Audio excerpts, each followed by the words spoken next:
All right. Thank you, Kitty. Do you want to do the intro? Yes, cat, do intro. Meow, meow, meow. Yeah? Come on, say the intro. Say your name. You gotta say it louder than that. Alright. We got a churr out of it. She went. Yeah, she's being very shy now that the mic is in her face. Yeah. She's like, nope, don't want to talk now. Fuck you, cat. Anyways, welcome everybody to Final Fantasy XI. Everybody decided to show up today, so that's good. And we are going to continue forward and hopefully get somewhere. I don't know. Yeah, we're gonna do two things today. Is our goal. We're going to try to get me and Lope's sub-job quest finished, and we're going to try to get the recipes of Vanadil started, so that we can get the item that gives us a 30% boost to our experience gain rate, and hopefully get enough conquest points to get warp rings. So,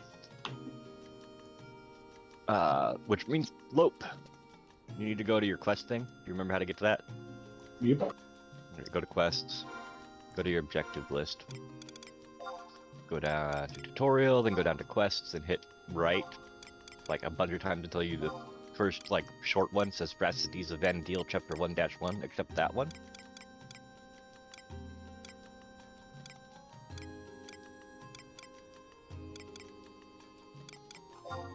In flames of prayer. Yeah. Okay.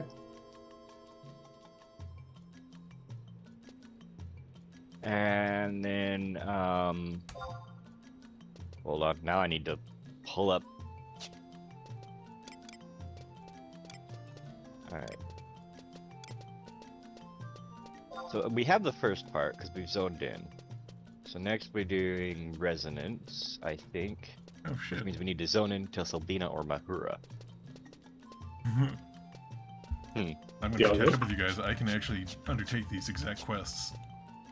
Oh. I'll do that off. You mean you haven't done Recipes of Vanadil yet?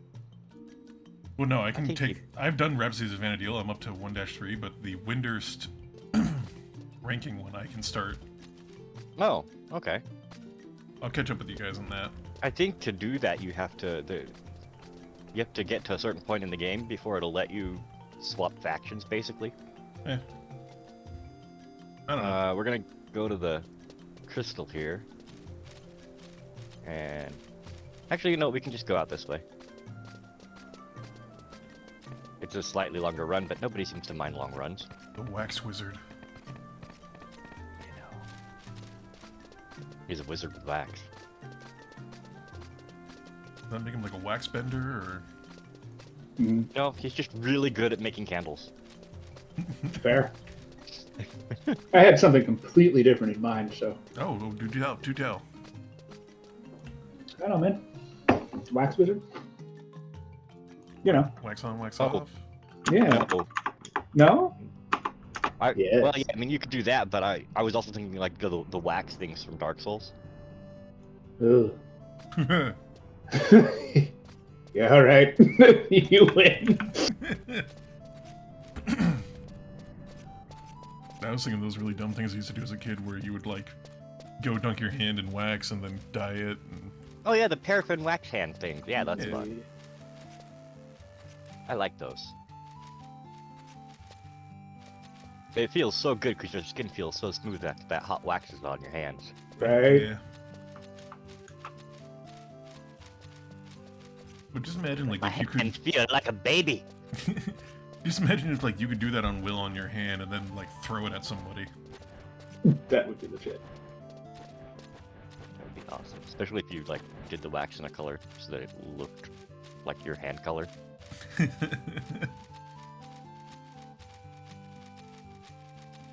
Pardon me while I shed.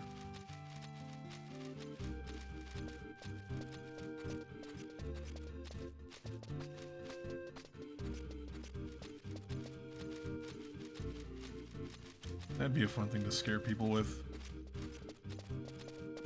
Just have the ability Wax to... hands. No, I just had this strange idea of, like, if you could have one ability for whatever reason, I would love to just have the ability to be in a public area, then just shed myself like a skin, you know, clothing and all, and just come out fully clothed but clean. Just molt. Just full on molt in front of to everybody. molt. But only if you're in public and people are looking. Right? That's fair. My longtime dream has been being able to lick my own eyeball. I want that so bad. That would be so useful to get like eyelashes out that are stuck, because you're touching something wet to something wet and it's not going to bother your eye as much. Right? It's like putting your dry finger in there. Plus, it's the perfect way to respond to those like weird questions that people. Yeah, just lick your eyeball like, Yeah. think about it, you know? Or just straight faced, just your tongue goes up, licks the eyeball like a gecko. Exactly. You get it. Yeah. I want to speak to the manager. What are you gonna do to that? Yeah, right? You got no response. No, there's a response. There's screaming. Yeah, exactly. Or you're going to get a lot of offers at the bar. I mean, I can touch my tongue to the tip of my nose. I got a pretty long tongue, but it's not going up to the eyeball.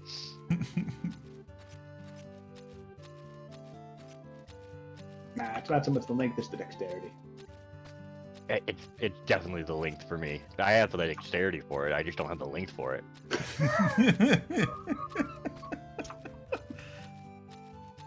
Delightful. You know, I heard it's just like you gotta practice doing your ABCs with your tongue, you know? Here's the thing. I had to practice doing the ABCs with my tongue when I had all my teeth pulled.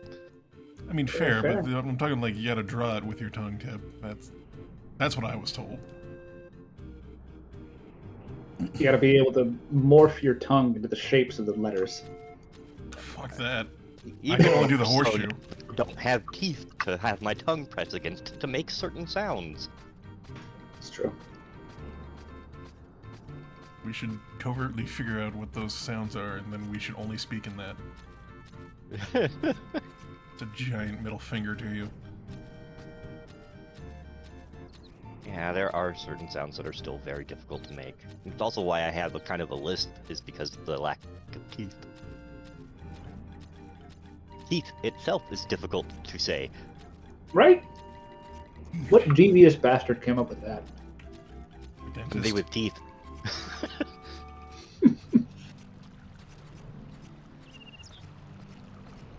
Rabbit ass bastard. You and your ever growing teeth. Man, it took me a long time when I was first learning how to like speak again to actually make words that didn't sound terrible. You Not weren't bad. bad at it. That's because I sat there with my mouth bleeding, saying the ABCs over and over again, trying to figure out how to form the fucking letters. Okay, that just sounds like an awesome cryptid. What? Or a badass like training montage. Yeah. Did we lose Lope? Nope, I'm there's Lope. here. See, you just pulled way ahead of everybody as always. It's what I do. But no, it's like the idea of you're walking through a forest and there's just some guy sitting out there saying the ABCs with his mouth bleeding. It'd be horrifying. Mm-hmm. So, blood mixes with spit really well and makes it look like you're bleeding a lot more than you are when you have Oh, a yeah. lot of like open wounds in your mouth. I had a cup filled with spit by the time I got home. It looked like a cup full of blood.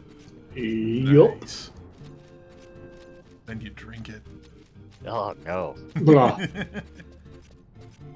Hey, at least it wasn't chew spit.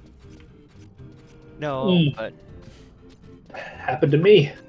oh, you took a drink of oh. Yeah, I was like 6 or 7 or something like that. Smell it just by thinking about it, and oh my god, Yeah, it was one of the making me gag. right. It was like the reason my dad stopped chewing. Apparently, That's good. Ugh. yeah, because I was like 5 or 6 years old, and I was like, I want to drink a soda. Yeah. But here's the thing: I have no memory of this at all, and I totally It's painful. believe it. It is so Right? so gross. So gross. It's making me gag just I'm thinking about it. sorry. Oh, God. Oh. I used to dip in college. Ah, yeah, that'll do it. Yeah. I enjoy that everybody that dips has a story about when they got it wrong. Right. Here's the thing. I could usually, as long as I didn't spit it out into a cup, I could swallow and with the dip and spit and everything and be just fine. It caused like a little bit of heartburn, but that was about it. But the dip can, or not dip can, the spit bottle afterwards, just and the smell is so bad. Oh, that smell. Whoa. I had to clean up my car one time and I kept finding my brother's old fucking dip bottles. Oh. There was a guy in the dorms at the school that I went to for commercial diving that had a spit bottle that was a 2-liter bottle for his dip, and for the whole 5 months that I was there, he was using that one bottle for his dip spit.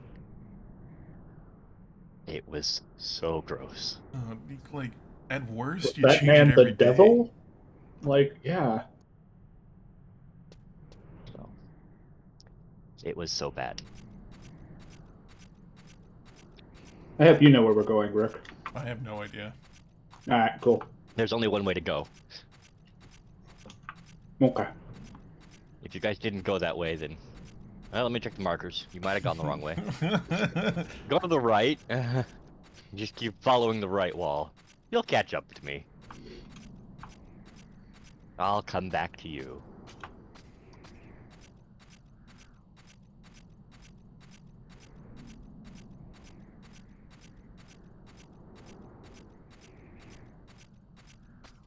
Hi. There you are.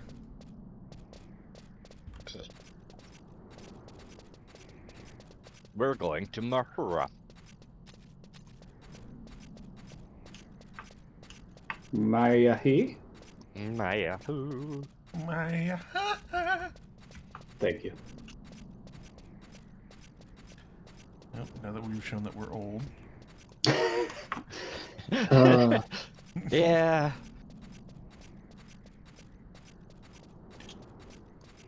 Yeah. Oops. Ran into a wall.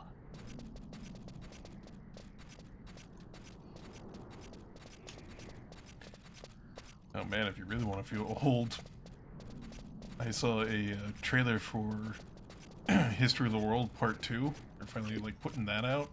Right? Yeah. And seeing Mel Brooks. Oh, yeah. He's old. He's old, but it's not only that, it's just the jokes and everything in that now are not the same.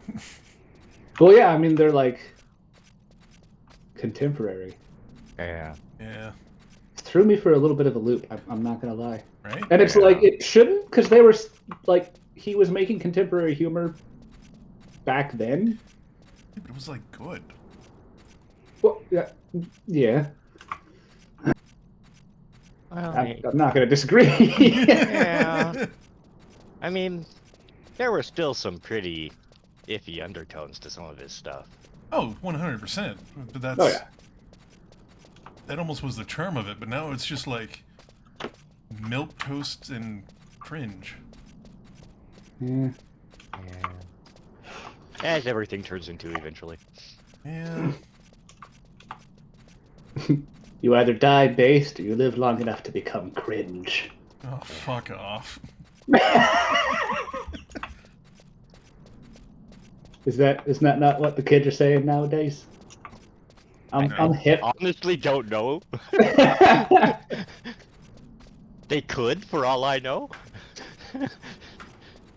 I don't hang out with younger people, so I don't know. I don't know. I heard the phrase no cap and then I just wanted to shoot myself. But then you would have capped yourself. Oh,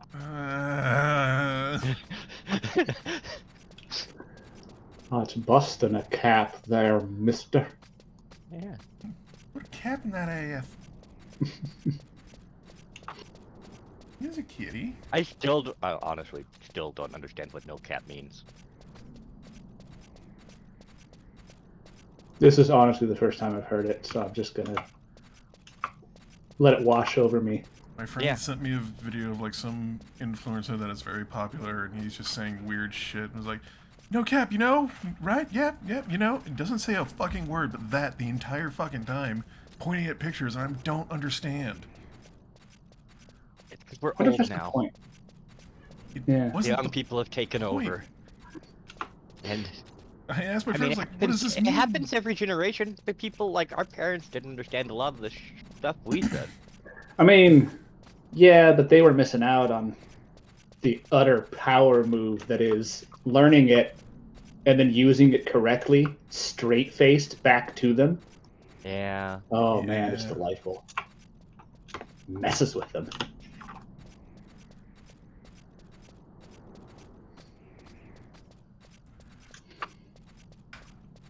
The dude who might be joining us for Guild Wars does that a lot because he works with kids, He Hey, does. yeah, that makes sense. If you work with kids, then yeah. right? He loves dabbing. He does. He dabbed at them at like the perfect opportunity and apparently broke some of their brains. Oh yeah, it did. Awesome.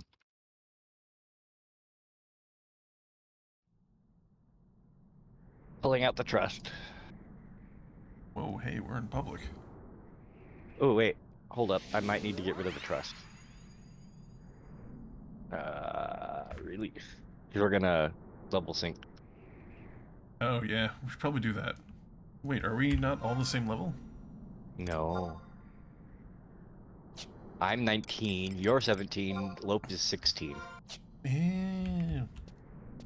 We're gonna level cap down to Lope's level, and then I'll pull the trust out.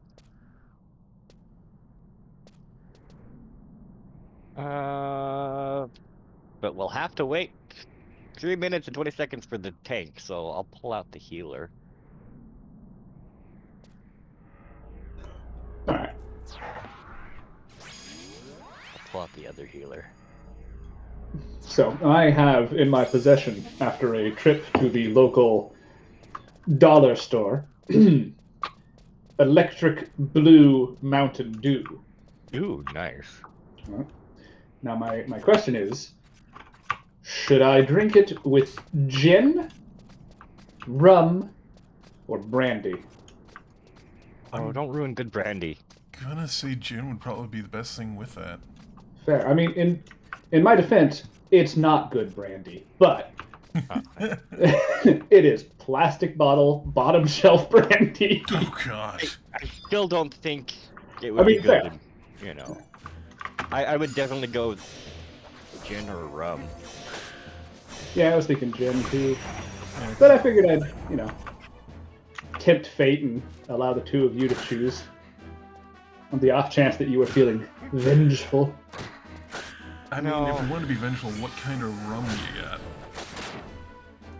I have. It's actually good rum. I have blackberry rum and rum that was aged in an oak barrel. Ooh, the blackberry might actually be pretty good in there. Yeah. That's true. Yeah.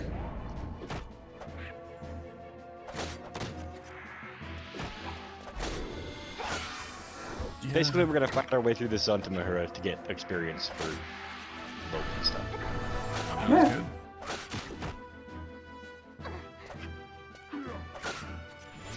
Seem too high level for Lope? It was even match. For you? Oh wait, no, yeah, that's for us. Never mind. We're level synced. This one seems tough. Man, I don't have brain power. We also have a goblin on us now.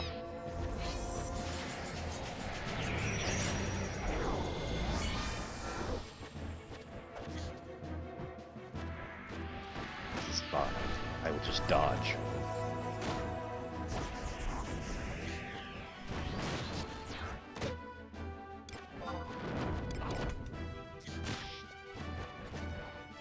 No, Zoo, come back. Don't hit Rourke. Whoops.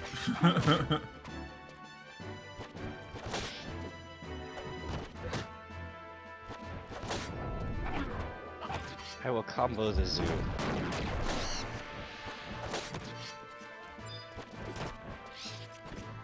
Sweet.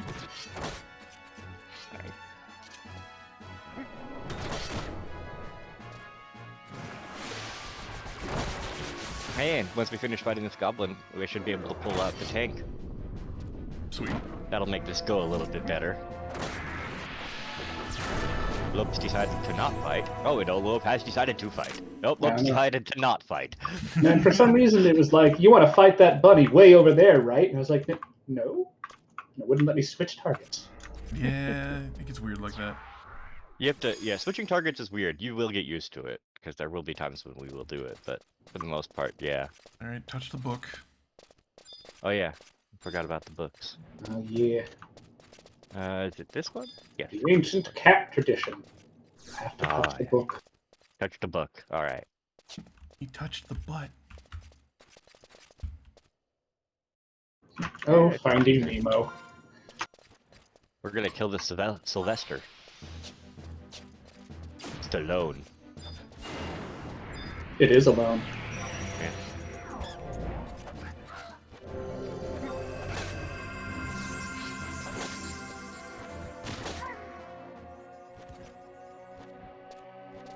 And Bunny.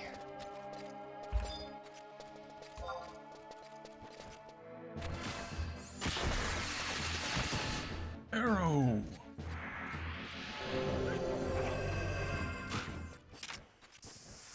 I'm able to. Huzzah! Yay!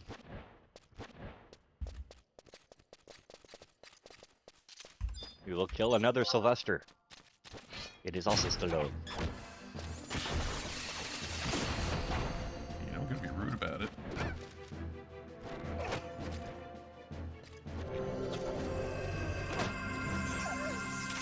I helped. Yay! I looked at it menacingly. You did upgrade as your a weapon, thief, right? That is about what you do. I did, yeah. Still not doing any damage though. It's What's your skill with Well, it right you now? you went from a knife to a sword, so you don't have any skill ups in it yet. You gotta get skill ups. no, that makes sense.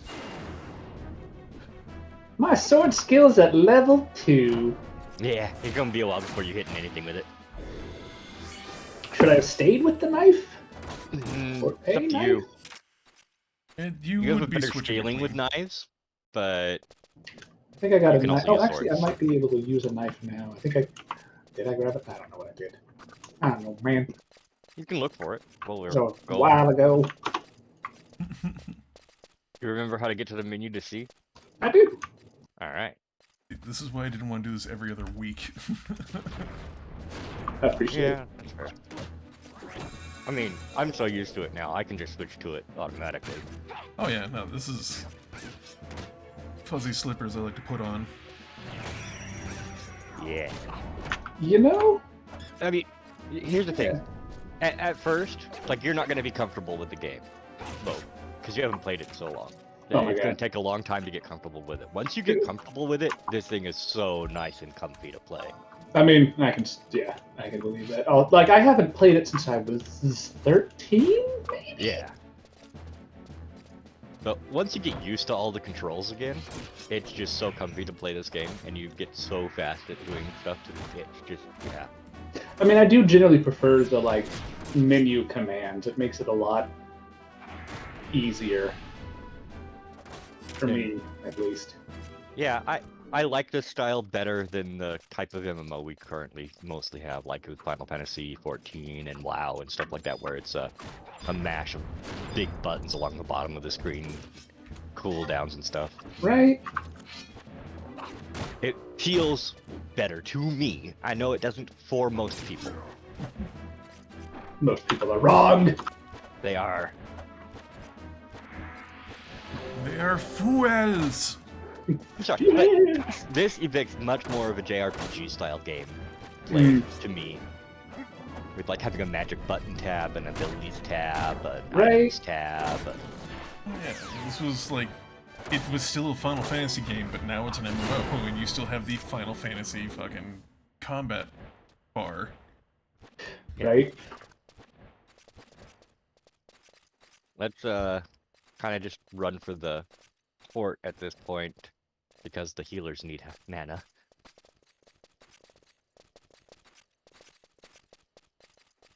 If we get attacked, we'll fight stuff, but otherwise we're just gonna run. Yeah.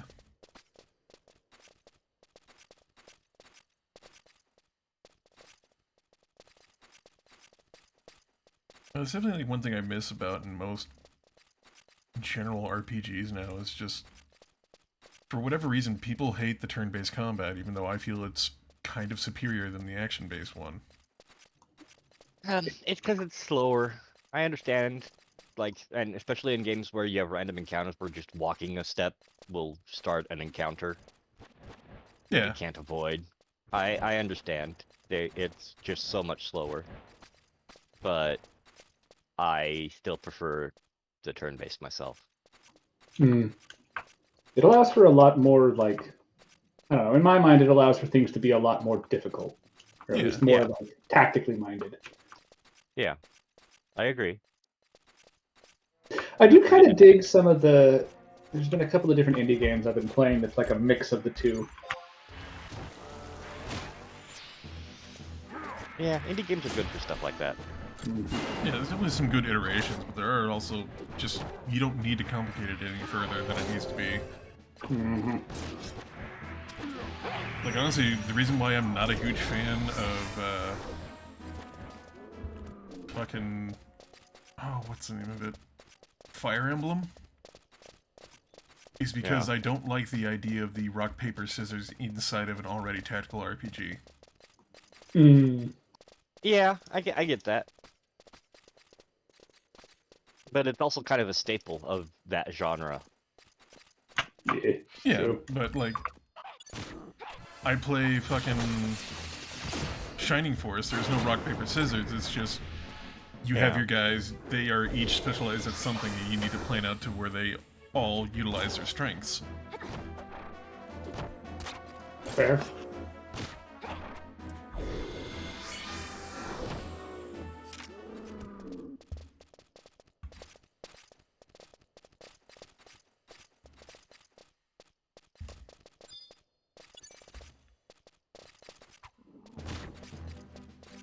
I punched it.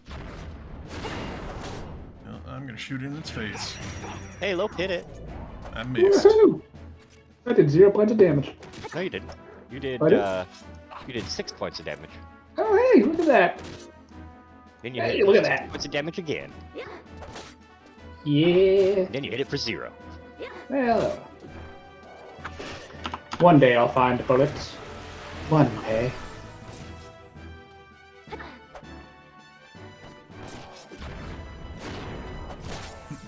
Yeah, I don't know where you can find bullets easy enough for us to get a hold of without spending a shitload of money. Yeah. Hmm. We could probably find some eventually, but Oh man, I would love to hit this thing once with my arrow.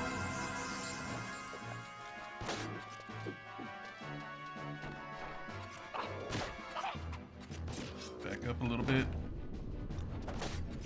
Me? Not me. Ah.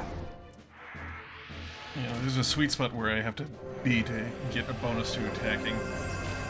so it looks like. Well, that's marksmanship ammo. Let me find Oh, cool. bullets. I hit it.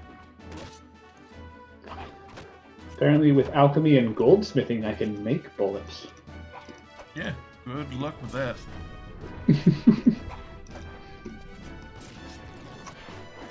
Zero Is that Kichi. ammo? Or is that? Hold on, I'm looking up ammo for guns real quick. So you guys are doing that. Bronze bullet. Where do we get bronze bullets from?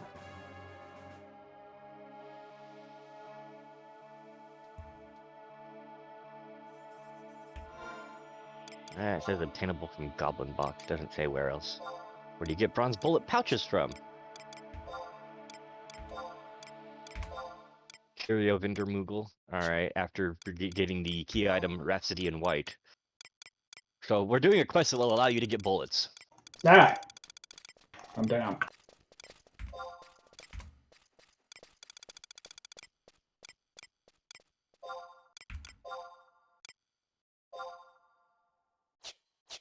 We going to Camp Drybone?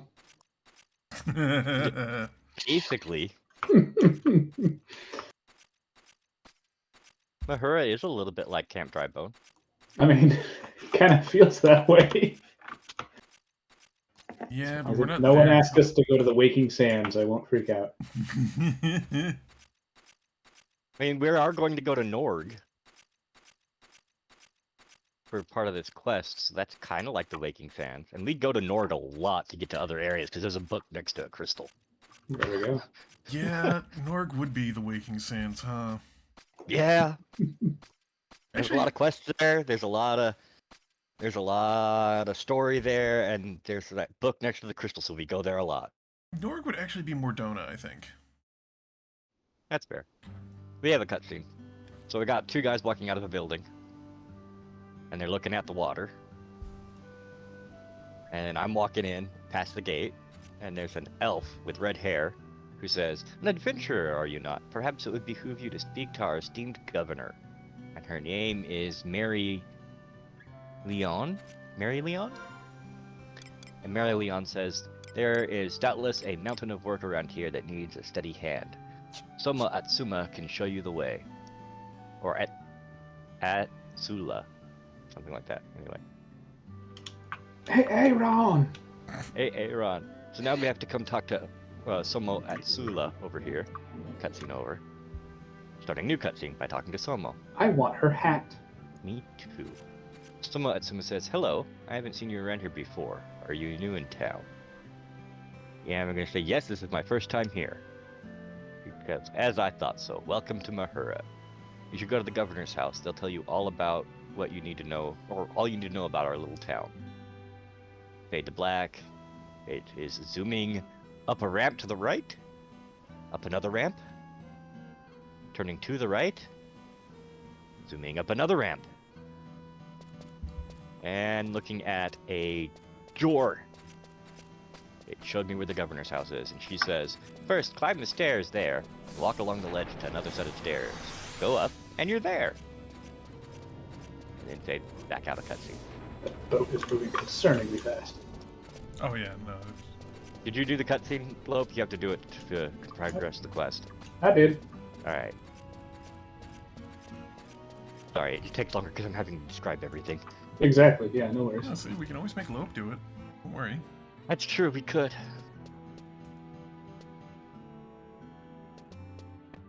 Gotta talk to Numi. Welcome to the governor's house. How may I be of assistance? You're searching for adventurers? Cutscene. I was told to expect someone named Lope. Would that be you? And then I nod. Forgive me for not recognizing you sooner. I have been told to be on the lookout and usher you into the governor's office without delay. Ikoko, Lalafell. Tara. Oh, this is wonderful indeed. I was worried I'd have to hunt and peck for you all down the coast. I, Ikoko, serve as the governor of our bright town. Truth be told, I was not the one who sought you out. No, that would be Gilgamesh, one of the Vana'diel's most renowned entrepreneurs. Something about setting sail and finding someone lost at sea? I never had much of a head for details. What I do know is that your name came up on more than one occasion. He also mentioned something about wanting you to procure some Mandragora dewdrops from Mandragoras around the Crag of Maya before you meet him. He hopes to use it to create a special herbal remedy for his crew, associates. Numi says, "The world has been bursting at the seams with odd news these days, and frankly, none of us here can make heads or tails of it all." Ikokoko. And Mahura has felt the effects particularly hard. Our supply of Mandragora dewdrops has been dwindling. I'll call Gilgamesh back to port immediately. In the meantime, rough up some of those Mandragoras and come back with 3 Mandragora dewdrops. And yes, I am well aware that adventurers often charge a fee for their services, and I will personally see to it that you are properly recompensed. And then Numi says, "Come back soon." Yay! End of the cutscene. Standing on a platform box thing. Well, yeah, you're short. I suppose that's the door. Yeah. You got attacked by wood. It happens. I'm gonna get the crystal for here. Whoa, where did all these people come from? They just kind of phase into existence. Don't worry about it. Okay. Don't ask questions. Especially if you don't want the answer. Yeah. Fair. That man appears to have a slime on his head. Yeah. I love the outfits in this game sometimes. Oh, they're good. I do wish there was like a scale armor in 14 that looked like this. Yeah. That is one of the better looking sets.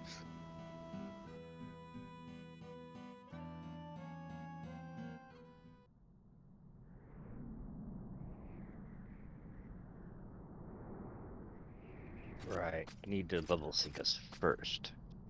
While you do that, I am going to go pour a blackberry rum abomination. Alright. We'll be right back. You say abomination, but I mean, that's probably gonna taste real good. Yeah, it probably is.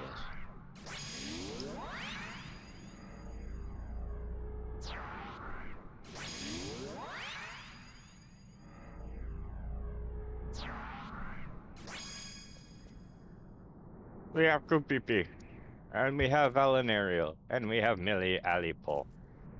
I got a Lope. Yeah, you do have a Lope. Weirdo. Can I use my other equipment yet? No, I cannot. I gotta be 24 for that. And I gotta be 49 for that.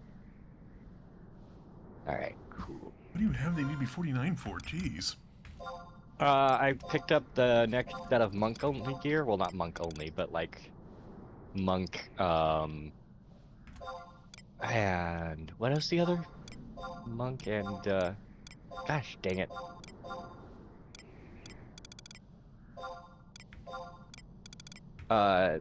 Monk Samurai Ninja gear. It's called Shinobi Gi, level 49. It's what I'll wear while I'm hunting for the artifact armor set.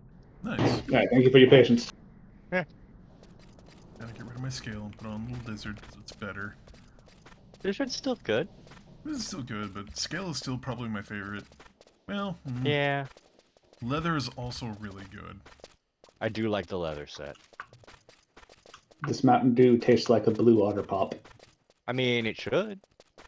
Yeah, so then the rum would also enhance that a little bit, I feel.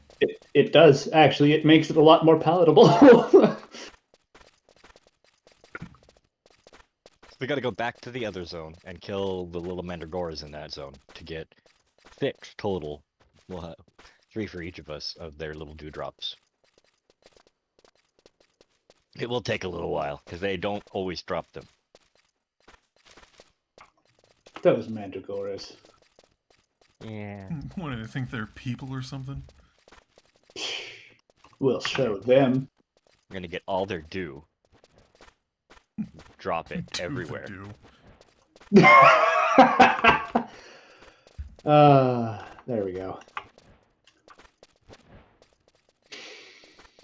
Yeah. Yeah. Maybe I should have turned this into a drinking game. Oh god. For every mandragora we don't kill, I put a shot of rum into my drink, or that doesn't give us a dewdrop. After half an hour, I'll be dead. It'll probably take that long, so yeah.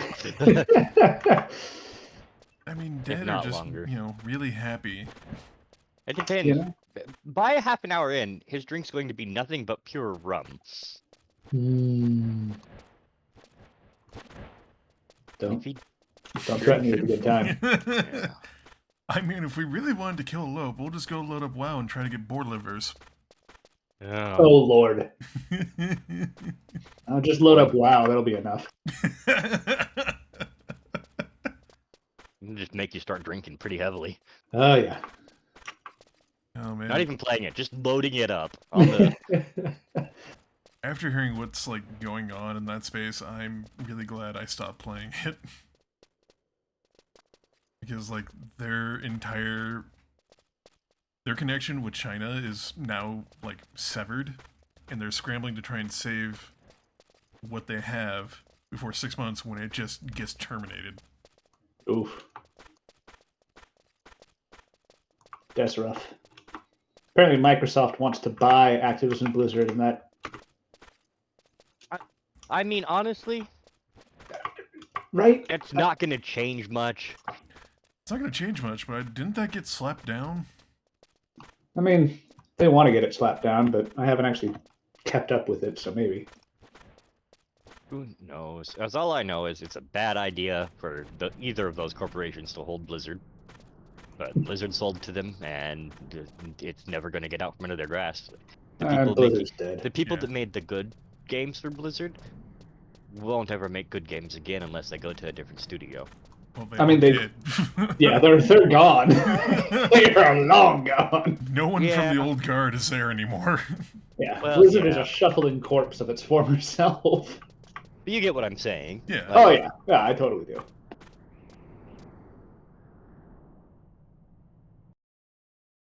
Oh man, we're bad mouthing Blizzard. I'm sorry, it's a bad company. Dude, I mean, yeah, but Blizzard stands stop them bad from mouth sending Blizzard. hitmen. Yeah, dude, they don't play. Blizzard stands for real. They are for real, but they still badmouth it as much as we do. That's fair. Like, I love the shit, that Blizzard's put out. Fucking Warcraft 3 was a great fucking game. Dude, I would, yeah. Warcraft 3. Warcraft Yeah. 3, the original Diablo, not Diablo 2, but the original Diablo. I mean, the first PC, the game that made me want to get a computer, that incentivized me to learn how to build a PC, was StarCraft. Yeah, I mean, that's fair. I can see Mine that. was definitely Diablo 1, but Fair. I picked up StarCraft after that and quite enjoyed the original StarCraft. God, it's so good. Played a shitload of Warcraft 2, played a fuckload of fucking Diablo 2, Yeah. which I still would actually say is probably the best fucking Diablo I've played. I mean, I would argue that one's better, but it's still a good one. Yeah. Yeah. And there's nothing like it on the market anywhere that I can see. There are games that are pretty close.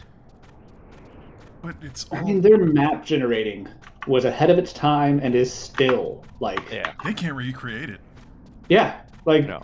it was lightning in a bottle apparently. God, I played an unhealthy amount of Warcraft 3. Jesus Christ. Well, I mean, you showed me some of the best fucking multiplayer maps I've ever seen. Like the Winter Survival one that we did. That was amazing. Yeah. God, that was a good one. God dang. Man, I played fucking beta Defense of the Ancients. God. Has anyone even seen a Mandragora yet? Nope. I'm distracted, thinking about Riki Tiki or Riku Yep. Tiku. That's fine. I found one. Lena Inverse. Yeah, Lena Inverse. Oh God. OG Crystal Maiden. Oh. The most OP freaking Did you thing get a ever. dewdrop? No, no dewdrop. Taking a drink. Drink!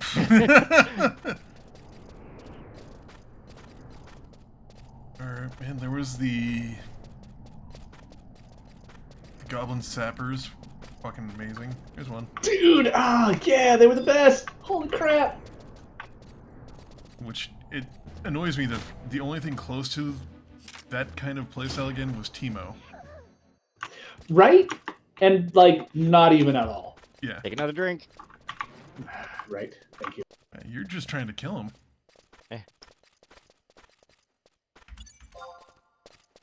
I mean, I didn't want to waste the rum if this turned out to be just completely unpalatable. That's fair. So there's not too much in my cup, which is a little bit of a shame, but And another drink. Don't worry, you'll refill a few times. Right? Holy crap. We have to get 6 of these. Total. God, oh my God. I think the last time I really drank Mountain Dew, I also was playing Final Fantasy XI. That was about that long ago. There you go. Nice nostalgia bomb. Jesus. Yeah, That's probably like a level of deja vu. There's one. You ever drink so much Mountain Dew, your pee turns green? No, but I imagine it could. Might also have to do with the whole, like, I don't have a gallbladder thing. But, Yeah. Take another drink. I feel like I need to have like a counter or something on screen. Well, we are up to, what was that, 4? 5? Yeah, it was 4.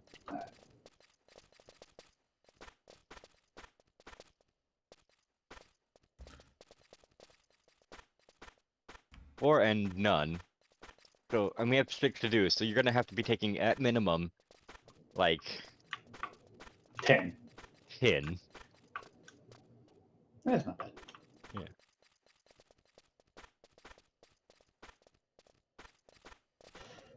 Yeah. I didn't even have time to pull out my sword. Yeah, we may not need Take the a trust for drink. this. Yeah, I took a drink.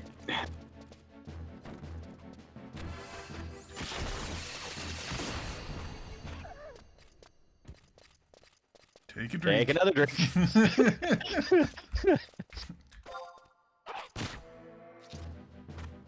I'm just gonna follow Rook around. Take another drink. Already on it. Way ahead of you. The concerning silent cup slam onto the desk. It's not quite empty yet. Oh man. Now I'm thinking about League of Legends and drink with Gragas. Oh god, no. So, Gragas is a character that gets a buff every time he uses an ability that makes him drink his wine. That buff is up every 10 seconds? Thereabouts, yeah. It's a really good buff too. It is. It's upsettingly good, but it's... We have a friend Take who another drink. mained Gragas and would drink with Gragas. Every time Gragas took a drink, he took a drink. That... There was a point. So it actually like made him better because he was just super aggro. There was definitely a point of diminishing returns, though. Yeah, I would but imagine. that was 45 minutes in with drink with Gragas. Right? Yeah, he was expecting. Well, okay then.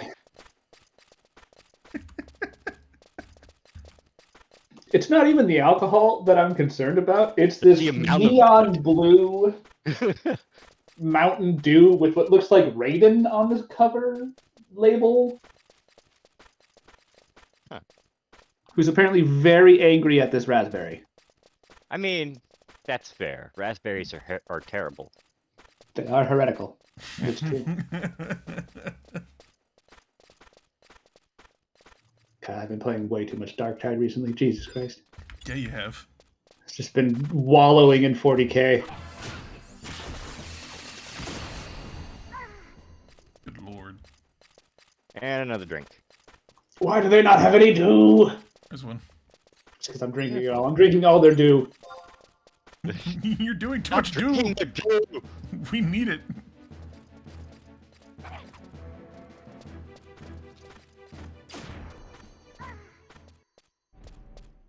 Take a Another drink. drink. All these earth crystals. I mean, earth crystals are good. That's what's getting us points towards getting a warp ring. Okay, if I had to do another drink though, I need to like refill. I was not expecting to get through it this fast. Holy crap. Well, I blame the trust that's one-shotting everything we go against. I mean, yeah, so the trust is definitely one-shotting everything. You still would have had to have had this many drinks. I mean, fair. I figured I'd have more time though. Nah, you might as well just keep the bottle next to you. I mean, yeah, I have the Mountain Dew next to me. Ugh, but I don't have the rum. Thing I need to be able to drink it. You see. Here's Now, one. So, everybody get ready to say it again. I'll be right back. Where's one? Where? I don't see Let it. me know if I got a drink when I get There back. it is.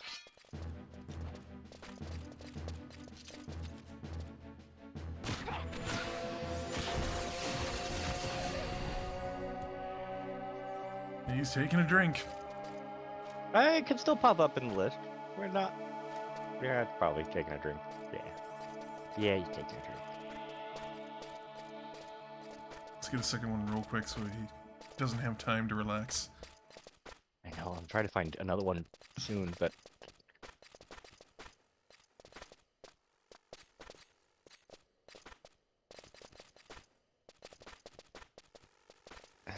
no, you're a goblin. I don't want to fight you.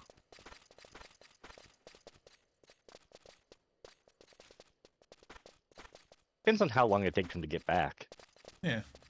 I think this is the zone line. No, I mean, it heads towards the zone line, but it is not a zone line. Alright, I'm back. Do I I'm have to back. drink? Yeah. Yeah, you do. We were trying to find a second one before you got We were back. trying to find a second one so you'd had to drink two, but it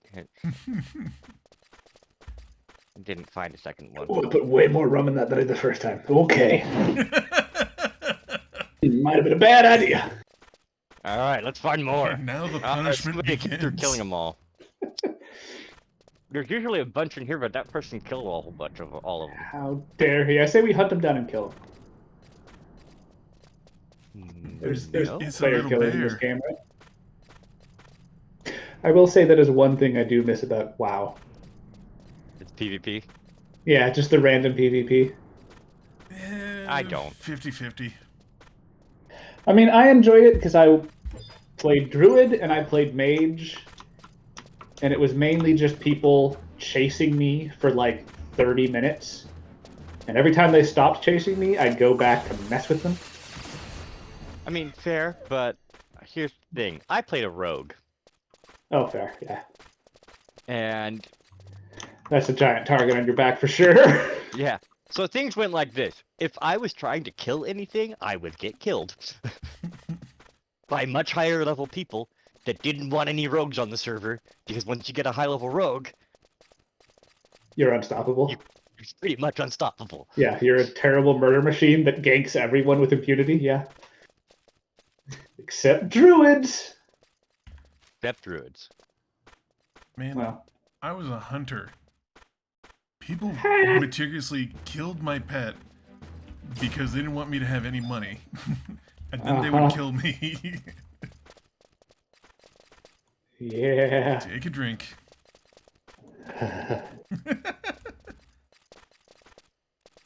Then, like, one time I was leaving fucking Dalaran. Flying out of there on my mount. And you know what? Fuck druids. Because this is bullshit. A druid with faster flying Did he comes druid up... bomb you? Huh? Did he druid bomb you? He unformed, then he attacked you, and unformed. then Tsunami'd me, which knocked me off my mount from, like, the top of Dalaran. And then camped my corpse. yeah. So I played WoW. Actually, back in the closed beta, I played WoW. But vanilla, like 1.0, I was playing a druid. And my favorite thing to do, if I was waiting for someone or just bored, would be to wait for someone to be running by on a mount, root them, turn into a panther, and then stealth. Yeah. It was my favorite pastime. But wait, you were a night elf. You didn't even have to go into panther mode to stealth. I mean, technically, but the night elf stealth was like level 2. Yeah. Everyone could see through it. Yeah, if you were in a bush, it was hard to see through it, because your name wouldn't pop up. Yeah, You- but you could If still. you had yeah. a good hiding spot in a bush, you were still pretty much invisible. Well, yeah, but then if I was a cat, I was also a lot more evasive. Noticeable. Yeah. I remember coming up against a night elf warrior in PvP matches, and everybody would be running into the front line, and this was the most infuriating thing that has ever happened in a PvP match, is that as soon as I would get in range to attack him, he would immediately stealth, like during mid sprint, Immediately stealth, so I would lose my lock on and then charge and stun me. That's rude as fuck. Yeah. Fucking infuriating. I mean, here's the thing. I hated Alliance so much. Fair enough. And I mean, I think I talked about this before, but it was like I was doing that because my friends were doing it, and my friend was the like proto-Nazi little bastard. So Alliance player. Yeah, as they were Yeah. back in the day. Yeah, back in the day, they were predominantly racist little white bastards. Yep. Well, I didn't play him. Yep. I had my longest played character. Like, I started out, my very first character was Alliance because I didn't know. Hmm. And once I found out how terrible all the people there were, I went over to Horde. And my first character on Horde side, and the one that lasted the longest for me, was a Troll Shaman. Hmm. And it was beautiful with all the Wind Fury procs on a two-handed sword or axe. Nice. Yeah, I was actually having an argument with somebody earlier saying that those shamans were not good, and I was like, you are full of crack. They were the best. You're objectively wrong, sir. Yeah. No, those things were amazing. Yeah, okay, it didn't happen all the time, but when it happened, oh. Oh, it was surprising. You would kill whatever you were fighting. Yeah.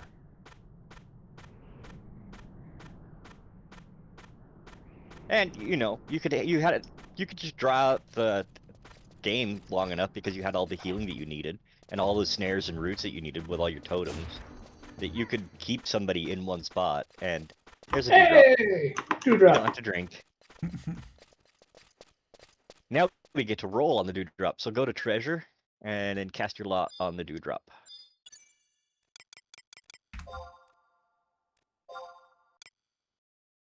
Do I ninja the drop?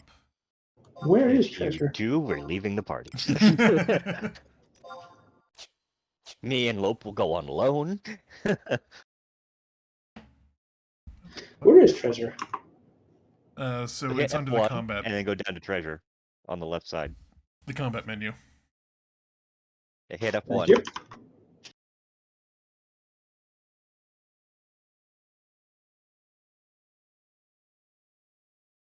Yeah, I got it. Where? Do we each need 6? We each need 3. Oh, 3. That's why we need 6. I got you. I'm following. My keen analytical mind picked up on that. Got the math Yeah. skills. Yeah. Straight up Sherlock over here. I think I saw one over here for a split second. Yeah, alright, there it is.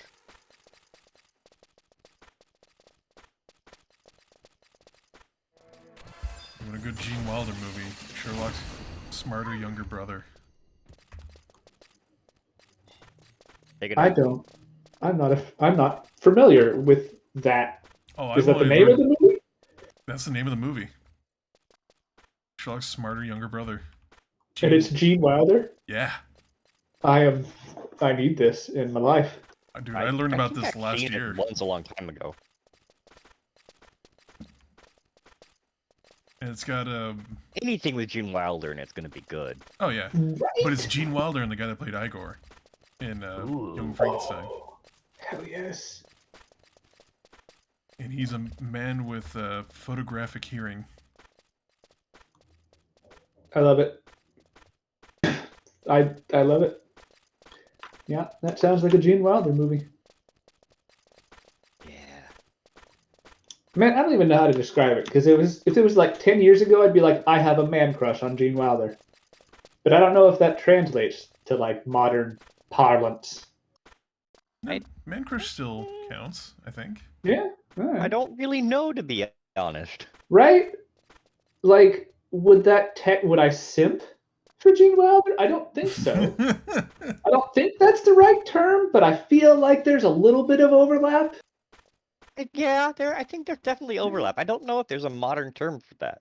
Well, Right? okay, from what I understand, simping is just like you would bow down to them and follow their like every command sort of thing. It's harder than just I really like this person. Right? And it's like, that's why there's like an overlap, I think, because it's like, yeah, man, I like Gene Wilder. I like legitimately find him attractive. He is an aesthetically pleasing person to me. Nice. I can't describe it. It's like the same way that a pug is aesthetically pleasing to me, but I mean, Alright, roll for the dewdrop. are they? to me, I'm not even trying to claim this is a universal. Roll for the dewdrop. I am. Roll for it. Buttons are hard. Man, I am a little deep in this challenge. I got some hits in before Venereal destroyed it. Take a drink. Yeah, I'm on it. All right. I have a way to describe it. What's his face in all the Adam Sandler's movies? Fucking turned into a woman. One movie, switch bodies. Oh, yeah. Yeah. I know his name. Rob Right? Schneider. Rob Schneider. Thank you. I don't know why the God, fuck the I other went is- with Billy Crystal for a second, but no, it's Rob Schneider. Rob Schneider. So like, Rob Schneider occupies the same like model of Gene Wilder, but he is the opposite end of the spectrum on the like attractiveness, right? Yeah. Yeah. Wow, we Drink. got both of them. You gotta drink twice. Ugh. Here's one. Yeah, shit.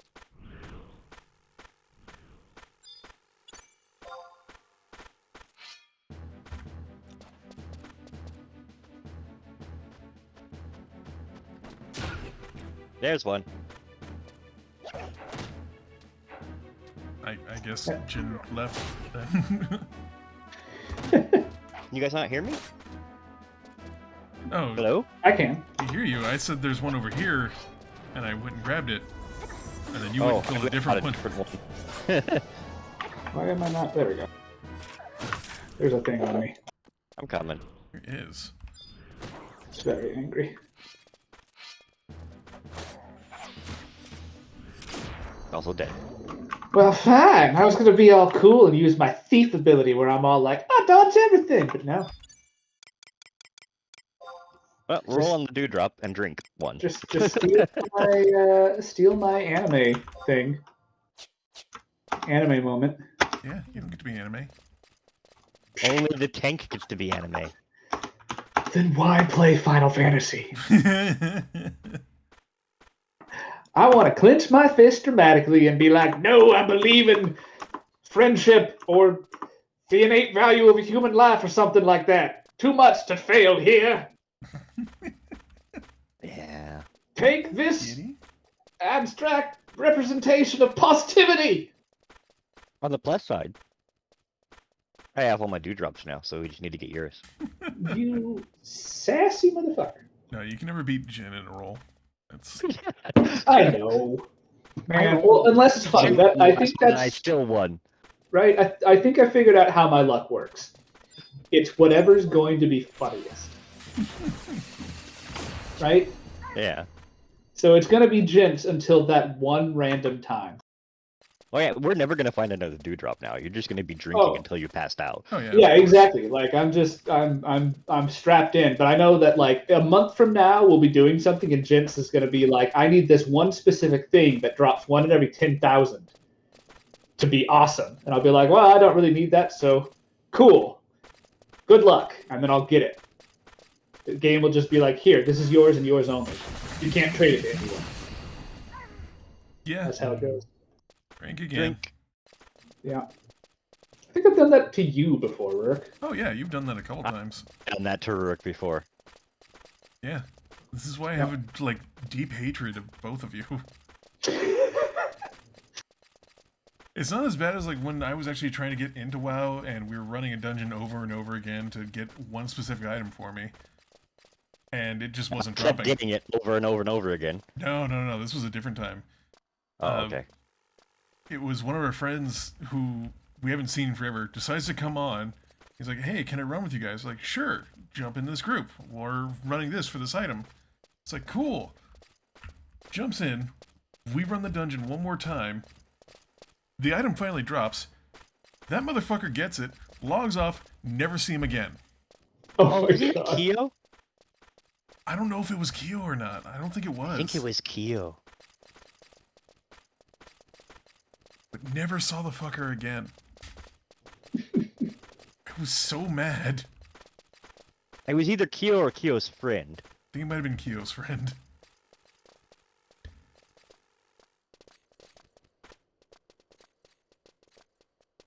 It was before Kyo joined the army. Yeah. Or Marines. I guess he was in the Marines, technically. He was a firefighter in the Marines. Medic. And a medic, yeah. Drink. Take a drink.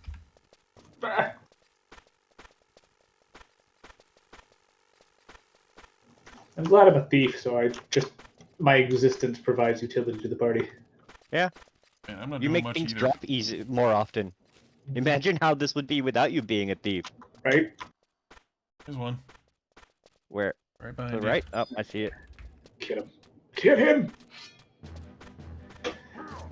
Because you want to Dad, the drink more. butcher pot! Tap. Tap. Dead. Drink. Drink. Yep.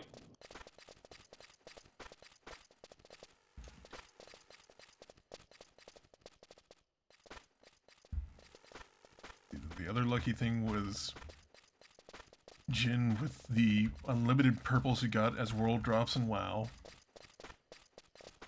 That he Look, was man, they drop like candy. vendoring. They drop like candy. I was getting like 2 or 3 a day. Fuck you. And then the fucking gold sword thing with Jin and fucking Aeon. Drink.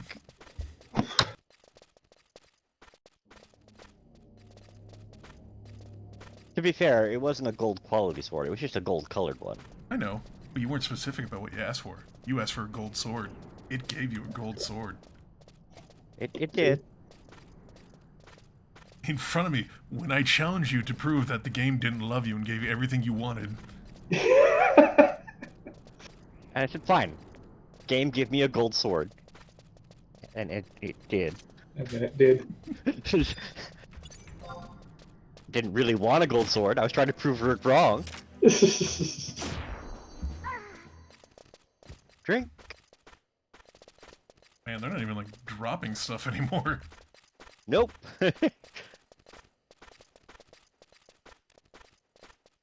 We only need 3 more. You know, any for Oh my Lope. goodness, Kitty, what is wrong? Right? I don't know if anybody can hear just how much my cat is yelling at me. No, cannot hear the cat.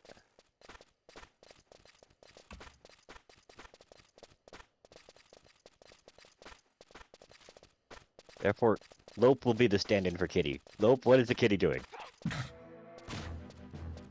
What am I doing? Don't worry about it. You just have to drink. Yeah, I know.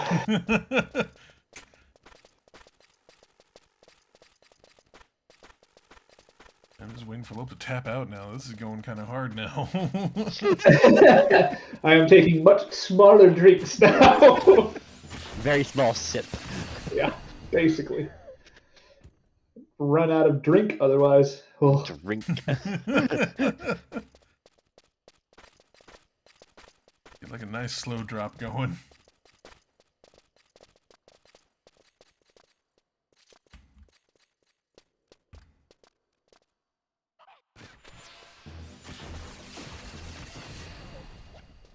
Hell?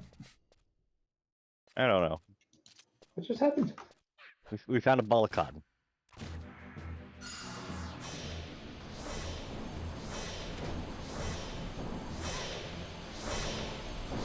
So that is 2 drinks. Yep. I'm on it. I got it. I was in the one when the second happened, so I just figured I'll just go for it. Yeah. I know how it's gonna end. Alright, let's go back this way.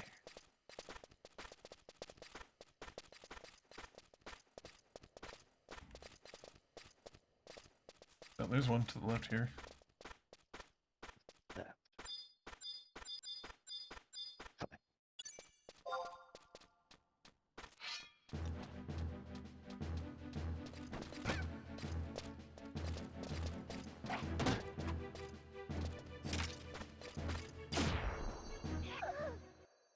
Ring.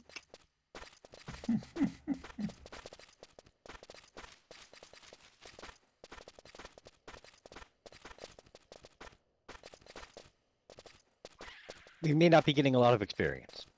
We may not be getting a lot of drops. But we have gotten Lope drunk. I was gonna say if you didn't finish that fast enough, I would have totally jumped in with been like, but I got drunk. Believe me, at my age, it's like you gotta set yourself up for that. Yeah. You don't just get drunk anymore. No. When crazy, you got work tomorrow. I ain't got work tomorrow, man. It's the weekend. I want to enjoy it, though. There's another one over here. Where? Oh, behind. Got it. Right. 35 and you're hungover and you're like, well, I'm just gonna choose death from here on out. Yeah. Hangovers suck as you get older. Like Yeah, a lot. man. Yeah. You poisoned yourself. Your body's not too keen on that. Yeah, and it doesn't last for like a morning anymore once you get older. No. No, yeah, it lasts for days. Yeah, man. You gotta be invested in that shit. Man, It's I like, feel I'm gonna like get drunk. I better prepare food for 3 days. Yeah. Yeah, I'm starting to feel like I'm old enough to where, party too hard is, had, like, something spicy. Yeah. Oh man, that was spicy. Huh? Better go lay down. I cannot tell you the depth of shame that I feel that I have definitively proven that I can no longer eat spicy foods. It's like causes man, real issues for me. Like when I was younger, spicy foods, no problem. Now that I'm older, like, no, just not. It's not a good idea. Right? Like, I will have indigestion and oh, there's what you dropped. There's one for you. Here, 2 more to go.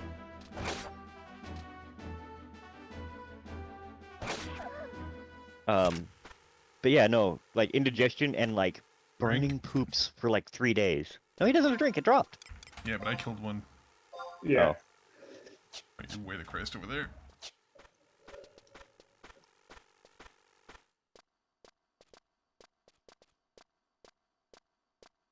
I'll drink for that one. Don't drink for that one? No, one of them, yeah, but like Oh, yeah, one of them dropped. it killed a couple other things. Gotcha.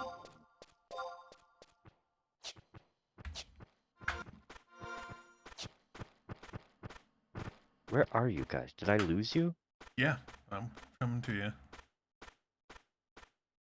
Actually, we're far enough away that I think we didn't get one of the drops. That's fine. Did you there should be one drop that you can get because you guys were next to me when I killed it. Yeah. So there's one drop. Yeah, I rolled on that one. Gotta have Rook All right. give up on it.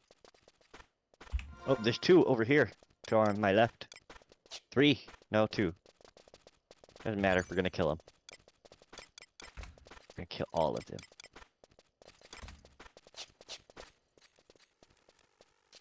I gotta put one of you on follow, because I need to see what my cat is getting all hussy about. Oh, be right back. And drink, All right. motherfucker. Ah, fuck. Wait, was it 2 or just 1? Did we kill both of them? I think we did. I drank twice. Alright. Just to be safe.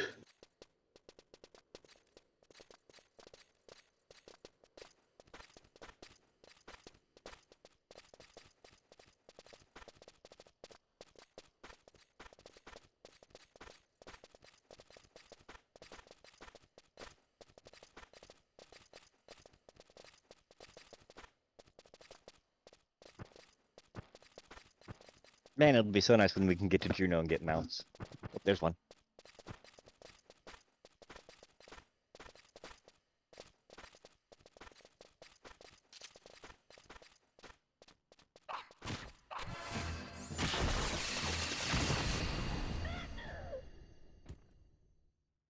Drink?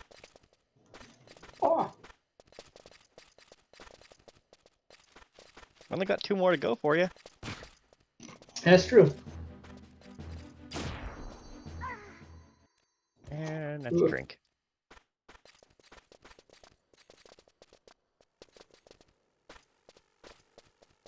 Now remember, if you throw up, you have to go rid of all the dewdrops and start over again. All right then.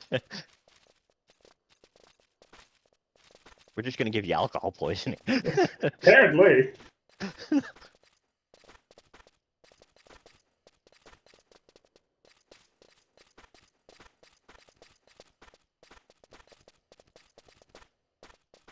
It's okay. You'll have fun getting your stomach pumped at the hospital. Oh god. Those IVs will feel so good. Yeah. IVs are excellent. Yeah. I don't care. You could be like not dehydrated at all, get an IV, and you just feel amazing. Right? Even if it's just salinated water. Yeah. They're the best. Eh, I have to drink.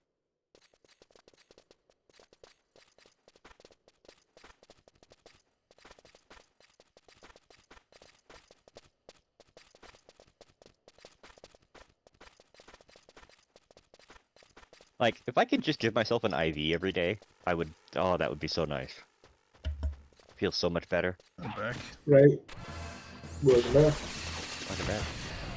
So I don't know what she was all Drink. being annoyed by, but I think it might have been the fact that the door of the garage was open. Oh. It's like, that can't be open. Close it. Close it. Maybe. It might have been just freaking her out a little bit. Unauthorized entrance. She doesn't like going drink. outside. That makes sense. I'm 100% okay for that. Left here. Right? No, I said left. Right. It's left, motherfuckers. We're saying right. It's left! Who's on first? I don't know. He's on second. Hey, got one. Yay. Didn't have to drink that time. Probably did anyway. Preemptive. Only need 1 more now. Unless we both roll on it and don't let him get it. That's true. That is true. We also could have done this the easy way and just bought them, but like, fuck that. Nah, this is way more entertaining.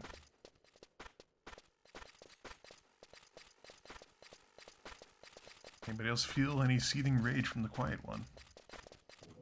Mark? He's just drunk.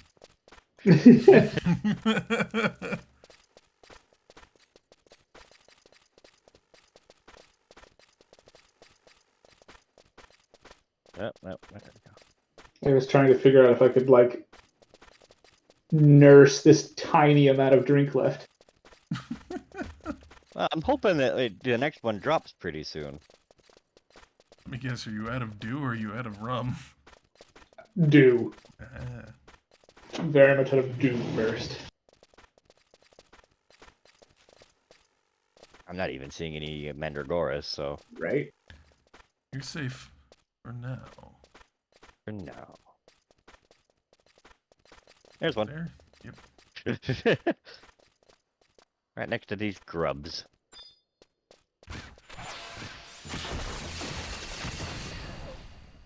Alright, well, that's everything dead. Drink. Yep. There's one. I got stuck. Eh, I got it. eh, eh. Yeah.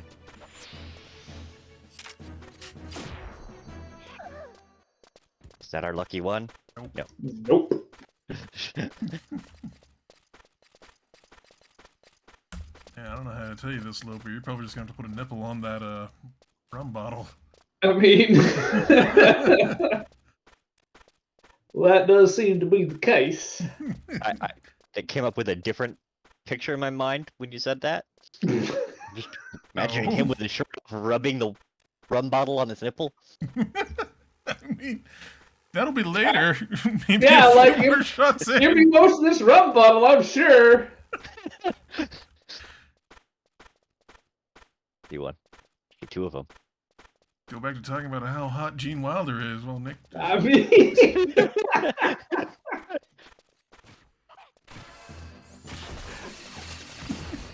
tell me. All right. Tell me though that Gene Wilder wouldn't enjoy himself if I just decided to rub a rum bottle on my nipple in front of him. Yeah, He would get like right up next to me, like, "May I?" Right? And then I would completely lose my composure. He would totally just take shots right off your chest. Oh yeah. I mean, he would also really like it if you had cocaine, probably too. Probably. Yeah. Then even He if was not, in the air when it was big in Hollywood. So. oh yeah, he Oh, was. yeah. He would probably be super like fun to do cocaine with. Yeah. Would he though, or like, there's a chance where he might go on to like the Willy Wonka rant level. No, that's what makes it fun. Yeah, that would be great. Like, he'd be the kind of person where he's either going to be super chill or he's going to be the kind of angry that you're like, yeah, let's go torch a building. Yeah. All right, yeah. Right? Yeah. And it's like, it's Gene Wilder. He also seems like the kind of dude who would be lucky enough to be able to do that, and no one knows. Yeah. That thing drop anything? No. Wow, that didn't even give experience. Nope. We've gone beyond to the point of not needing experience anymore. Where we're going, we don't need roads. That's you, and we may need one to get you to the hospital. Drink. No. Lifeline him in. Go with a helicopter. Get a free helicopter ride. It's not free at all and really, really expensive. Oh my god, I mean... Put him in the gurney and then just watch it spin while he's drunk. Oh, that's the evil. That's what that is. Very evil. I have horns for a reason. You think you got the spins now? Wait till we put you on the tilt-a-whirl. I say we'll fix it. We'll spin him the other way. Just drop the dewdrop, you little bastards! That was it. I've been like breathing in to like aerate my own spit to be like, yeah, that counts as a drink. I'm out. I can't even do that anymore.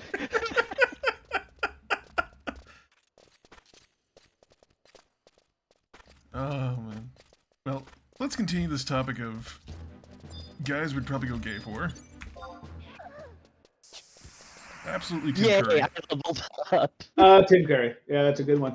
I mean, yeah. Tim Curry. Tim Curry and Alan Rickman. Yeah. Yeah. Okay. Like, yeah, a different kind though, right? Yeah. Like I Sort feel like Alan Rickman would need to be like a lot classier. Oh, it would be a lot classier. Yeah. I have a controversial one. Okay. John Candy. No, that's not controversial. I can get behind that. Yeah. He looks cuddly. Yeah. He does. No, there is some like supreme aftercare in that. Yeah. Yeah.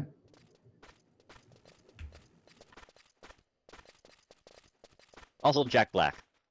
Nah, Fair. pass. I feel like he'd be a lot of fun. Yeah. Probably, but still. Yeah, Pass. no, I can get it. I can get why you would pass. I get it. Yeah, I mean, I understand why you would pass. At the same time, I still would. That's fair. Okay. He's got I that don't know. soft body, you know? That's And fair. I don't know if I could though. He's too much like, I don't know, fraternal. He's too much of like, in my mind, too much like a brother. Yeah, I can see that too, yeah. Yeah.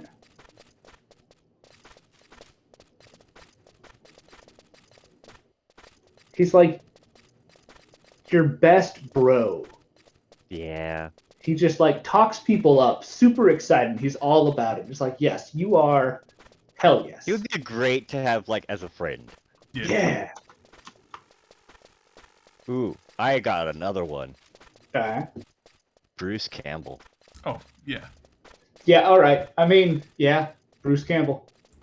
So It's Yeah. the jaw. It's that fucking chin, man. Oh, it's the Yeah. chin. It's the fucking bravado he brings to everything.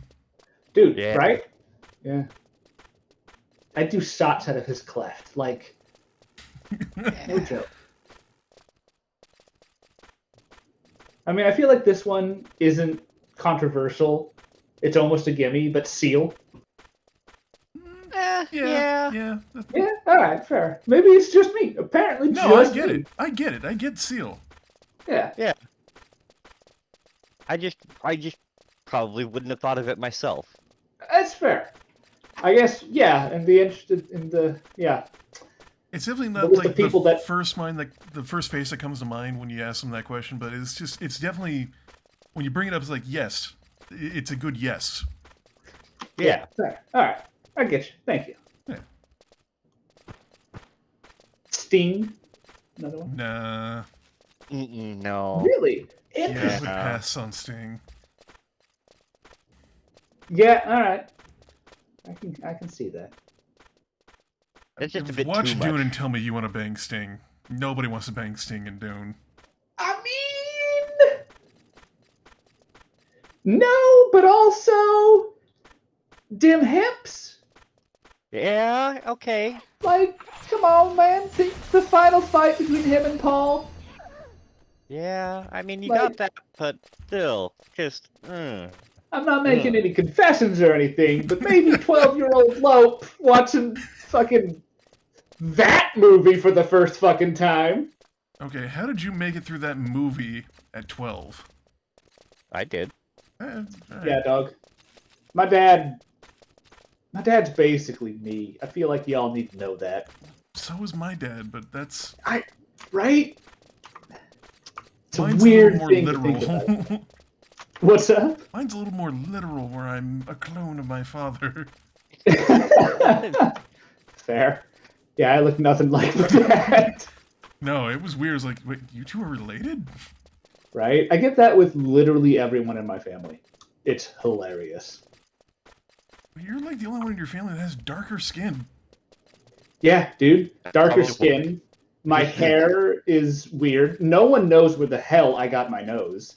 Like, oh, actually, I do. But that's only because I found a picture of someone who is, like, so distantly related to me, it may as well not matter. But that's the nose, like, straight on. And it's like, all right, I've got a nose of a Swedish immigrant, apparently. I am 1/24th or some dumb shit. Or, no, that's not how it works. Wait a second. Are we related? Oh, God, man. 32nd Swedish? You Something? didn't know this, Rook, but Lope's actually your sister. You know, Maybe? maybe a part of me. That's the thing. We did gravitate to just like, hey, we like each other. We're going to hang out forever. Right? Why? We don't fucking know. Reasons. Yeah. That is kind of how it worked. We were like, yeah, you're chill. Let's hang. Yeah. And just never stop. Yeah, there weren't any awkward words or anything like that. I don't even think I knew your name until high school. Same. Yeah. I legit confused you with an entirely other dude before like we met in high school. It was It was a girl when we first met. right? No, it was crazy. No, before Todd, Nancy was dating some other dude who had a son. Oh, yeah, I can see that. Yeah. And so I was like, all right, Nancy's boyfriend, now husband's son. That motherfucker. Yeah. Who, like, I met at a New Year's Eve party and was like, cool, hi, how are you doing? And he punched me in the stomach. And I was like, why? Okay, for a second there, I thought I did that because that's basically how we met. Is that? Yeah, it was a New Year's Eve party. We just went over to your house. I mean, I didn't That was punch you. I didn't punch you. Oh, okay. No, we just like hung out and played Diddy Kong Racing and jumped on the trampoline forever. Oh, no, that I remember. Yeah. When you were heading over for that, I was like, son of a bitch. It's this motherfucker that punched me in the stomach. And then you showed up and I was like, oh, thank God. It's not the dude that punched me in the stomach. Yeah, no, I don't like that guy. He's kind of an ass. Oh, you know him. All right. Yeah, he is. He's a... Ooh. Yeah, that was one of the first times. We've been over this zone like 5 times. Was that one of them fucking things? Yeah. Yeah, drink. Yeah, I'm on it. But yeah, no, he's a piece of shit. During one Thanksgiving, we were all downstairs playing on fucking PlayStation, and we were each taking turns between deaths.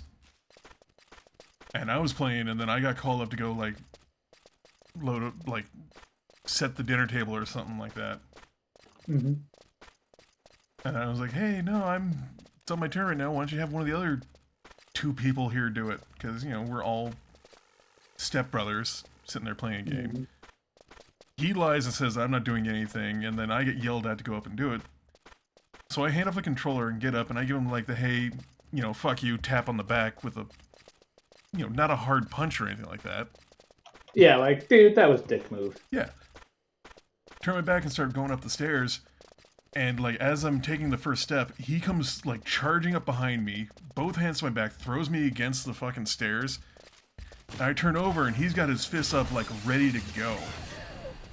Yeah. That was 2. And it was 2.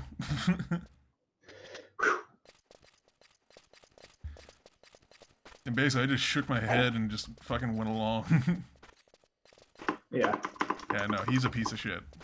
Yeah. Well, cool. He sounds like it. Yeah, dude, that was one of the first times where it was like, oh, that's just what you're like. He is the star child of that family. No, I believe it. Yeah, I believe it. Hey, Dewdrop! Hey! Now we need to think of something else for Lope to drink, too. No, I think we're good there. I did mix it with some LaCroix this time, so That works. yeah. See, I'm learning. Adding some We flavor don't to your wanna get too LaCroix. drunk. Right? No joke. Alright, now we get to go back to Mahura. Fucking LaCroix and White Claw. Claim they have flavors. That sounds like a terrible mix. Right? I feel like if you combine them, you would somehow get negative flavor. Yeah.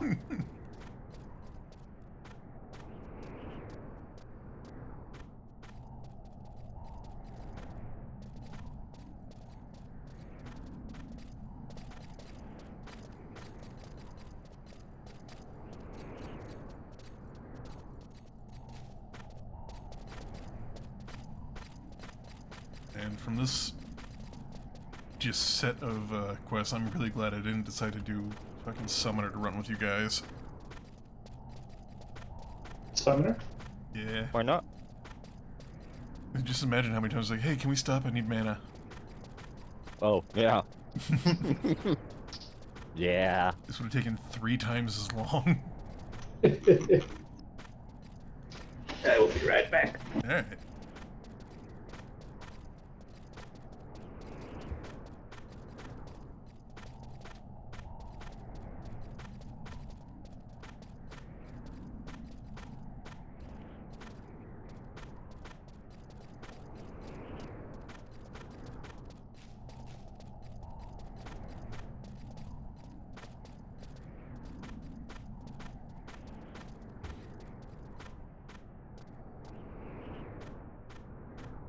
Then we turn in this, and then what else do we gotta do for the stage? Me and him have to do some stuff in Mahura, talking to some people, and then we go to Nord for the residues of Vanadil. And but basically, we're pretty much done with the quests that I had planned out with for us to do. We will be able to unlock sub-jobs, and we will be able to get the residues of Vanadil pretty quickly. Nice. Oh yeah, Lope, you get to pick a sub-job next.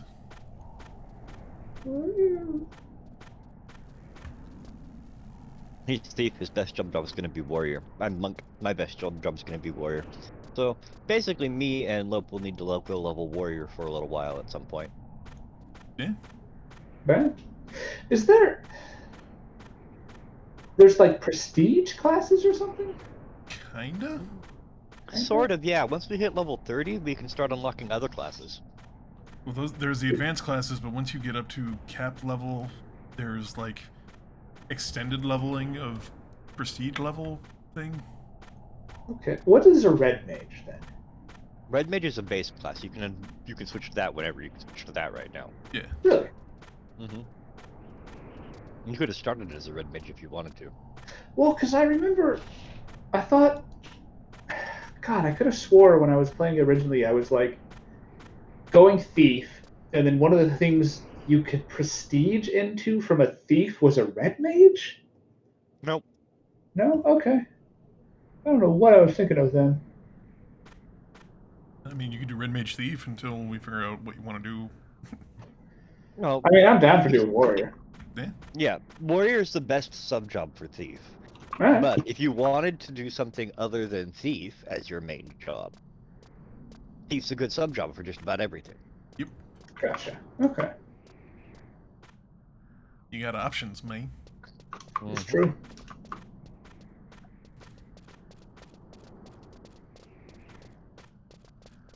Yeah, I'll do warrior. You'll need a sub job for thief. I'm going to pull out the trust so we can Just not die to goblins. one-shot everything. You know they stop one-shotting later on. Yeah. We're nowhere near that. No, not yet. But I would rather not die to goblins on the run back. Fair enough.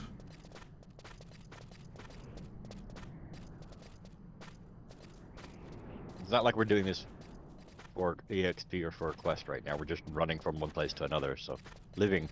Yep, see, got attacked.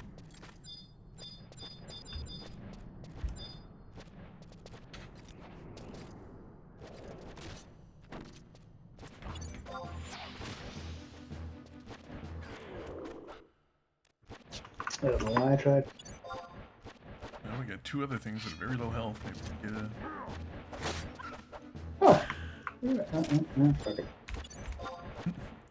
Attack the zoo!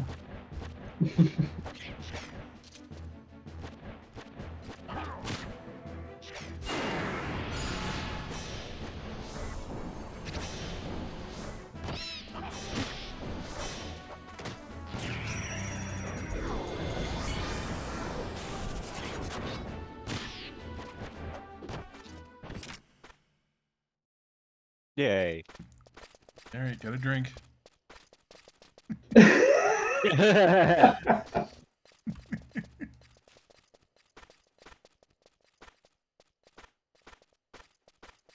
Alright, we aren't level synced. I should level sync us to Lope. Oh wait, no, Lope's fine. He's 20. Yeah. We're close enough. I'm only 22. I'm the highest level by 2 levels.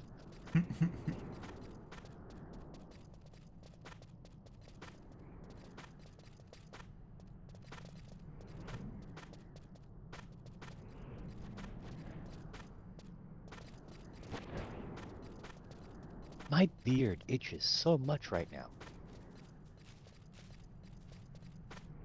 Alright.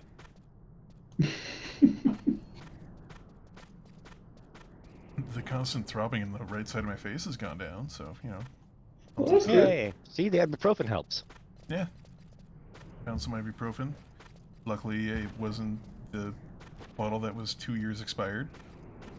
Ibuprofen doesn't really expire. Like, it'll still work. It just works at reduced effect after it gets past its expiration date.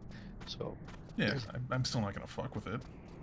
yeah, it's still safe to consume. It's just significantly reduced effect. You'd have to take more of it, and because you don't know how much of that has been reduced um, for effectiveness, you don't really want to take more of it. Yeah, it's better not to than try. Yeah. Yeah. I'm just saying, if it's in a pinch and you need ibuprofen, still take the old ibuprofen. I don't know about that, but yeah, sure. No, I'm serious. It's perfectly fine. Medicines don't actually... Certain medicines expire, but things like ibuprofen and stuff in like hard-packed pills like that don't. They might taste worse, but they're not gonna... They don't change chemically with age to something that doesn't work or to something that's dangerous. They just change to be less potent with time.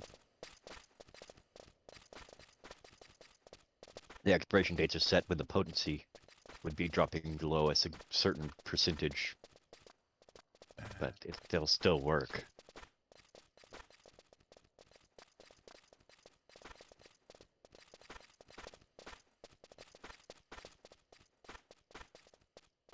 Yeah, my massive ear infection is going down. Good. So that's good. I take another giant horse pill later and see if that fucks my shit up or not. Hopefully not. Yeah, the first one went down easy. Nothing bad has happened yet, but doubling up, And- we'll see what happens. Yeah. My mom cannot swallow pills. She, will almost throw up every time she swallows a pill, even a really tiny one. I can just grab a freaking handful of, pills where my hand is just, stuffed full of pills, and I can just swallow the pills dry without any liquid. Damn. Yeah, I just put it on my tongue and gulp with some water. See, when I was real little, I used to have a problem swallowing pills. So my mom decided to teach me how to swallow pills. So she got me a huge bag of M&Ms and told me to practice swallowing them until I had swallowed the whole bag of M&Ms. No problem. And ever since then, I can just swallow any pill that you put in my mouth, dry or whatever. It doesn't matter. It can be a handful of it. Can be big, huge pills. It can be 5 or 6 of those. I put them all in my mouth, swallow. It's fine. They all go right down. Don't have any problem with it. I feel that's a horrible thing to teach a child. Because I was having such a big problem swallowing pills. Yeah. Still, We're gonna trade Ikokoko, You don't. Oh, the dewdrops. the 3 dewdrops. They don't get stuck in your throat at all. No. You, the last bastard. Ikoko, how fabulous that you've made it back safe. Your return couldn't have been more timely. Gilgamesh's ship has only just docked. Gilgamesh walks in with his crony. So, you're Tassio, eh? I've heard much about ya. Let me get this small matter of this mandragora drops out of the way first. Here you go. That was a Coco. Then Gilgamesh says, aye, this be just what we ordered. Now, a little tit for tat. And his muscle gives Okoko something, and Okoko says, always too kind, Gilgamesh. Here, Tassio, one for you too. And then Gilgamesh says, suppose we'd best get down to business. Might come as a bit of surprise to hear this, but I'm a pirate known for roaming the Bastor Sea. And I, and leap back in shock. And Gilgamesh says, the oceans to the west have been a bit stormier than usual, or of late, and me and my crew came across a small vessel adrift upon the tide. So of course I say to myself, what do you think that is? Oh man, that is so hard to read that. Who'd have thunk that such a delicate robot could stay afloat, or could stay whole in such a terrible brew? And then the whole thing started flashing red. Being the curious sailor I am, I went and investigated, and lo and behold, there was a pretty young lass lying prone along the deck. I've always had quite a fondness for the color red, figuring it must have been a sign from Altana? Altana, yeah. Figuring it must have been a sign from Altana herself, I took her on board and brought her back with me to Norg. When she came to, the first words out of those pale lips of hers were your name. So, I want you to come back to Norg with us. She was quite insistent on meeting you. You see, she's gone on a bit of a hunger strike. The ship's docked in port, waiting to take you wherever you got your affairs in order, or whenever you got your affairs in order here. I just remembered a bit of a pressing engagement I gotta attend to, but I'll catch up with you there. And he walks out. And Ikoko says, "Ahem. One last thing before you go. Please breathe no word to the citizens about me abetting a known pirate. They might not all understand that part of that a port town is only looking out for its best interest when it ensures. Hold on, I'm in the middle of burping now." Man, these are weird voice lines. Yeah, but it ensures that those left on the up and up remain happy. When push comes to shove, we all just looking out for each other. And while I'm not biting the hand that feels me, the hand that feeds me. And while I'm not biting the hand that feeds me, I'd like to inform you that the token I've just offered is highly valued here in Mahura. Why don't you have a brief chat with Vera here before you leave for Norg? And then we get Gilgamesh's introductory letter, and we gotta go talk to Vera. Oh, I enjoy how Lope drank and you seem to have gotten drunk. I don't know why I'm having such a trouble reading tonight, but like I kept burping in the middle of the scene, and it would throw off everything, and it was just like, oh man. Man, don't bite the hand that feel you. It's just, you were getting into sort of a Rick and Morty vibe, you know? Yeah.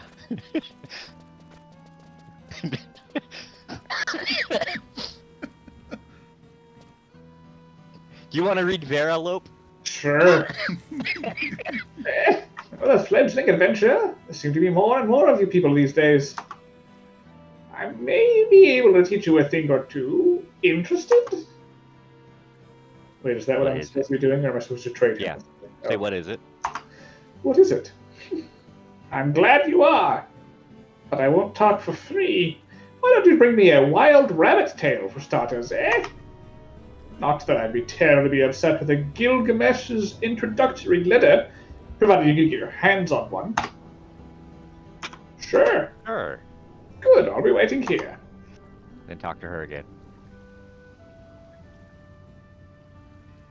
Ho ho! Yes, this is what I asked for. I'm ready to talk now.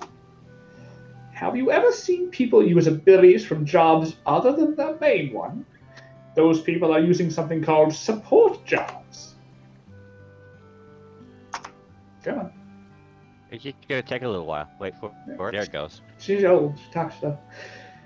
And if you can't use support jobs, you don't deserve to be called an adventurer.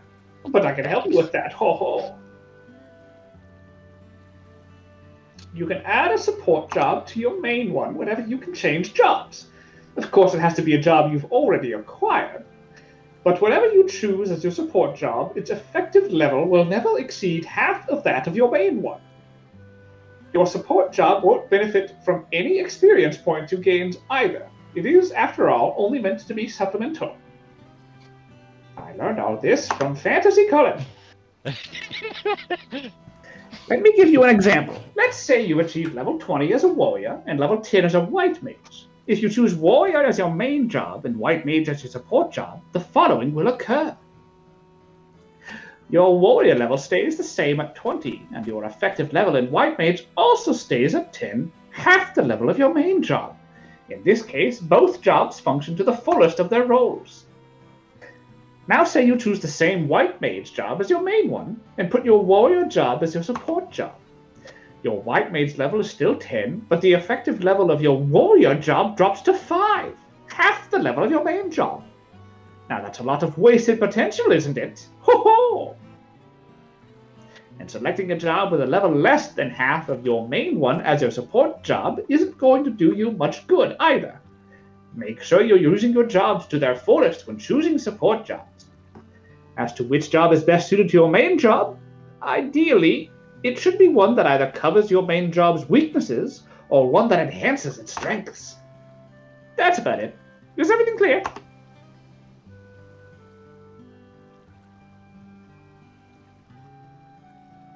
Got it. Yes. Got it. You don't want me to do it again? No, we're good. Good. Then why are you still here? Go try it out already. And don't forget to thank me when it saves your skin. Ho ho! Yay! Woo. You can now use support jobs. I like that this player made a strong point. So,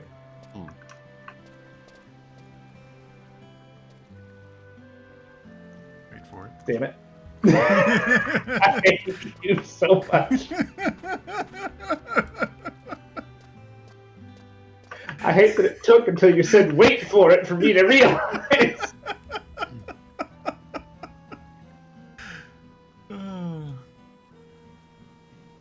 Oh, I'm so happy now.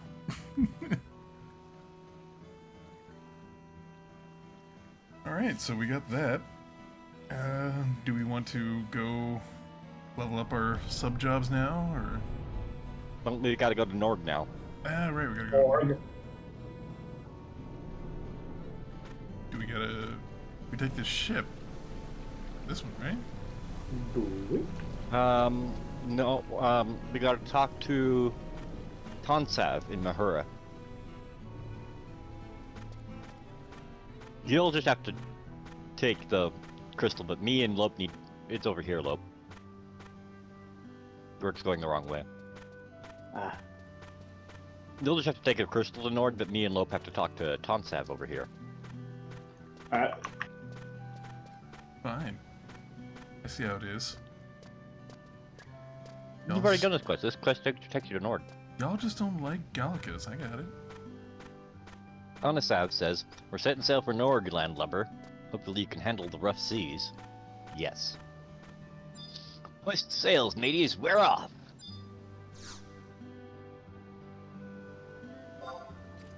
And now I'm done in Nord. And now I'm in Nord.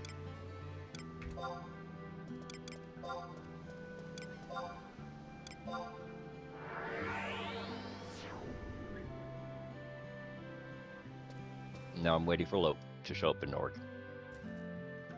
I mean, I'm here, but Or did you already run around? nope. I haven't moved from where I spawned in. Well, nice to see you then. I don't know. I'm gonna grab that crystal. Yeah, I will too. Oh, now I see you. Hi, alright. Yorg. Alright, we got a book and another crystal and then a door we have to talk to several times. A door? Mm-hmm. Okay. And since we're level 20 now, after this, if we still want to keep playing, it's time for us to go unlock chocobos. Oh my.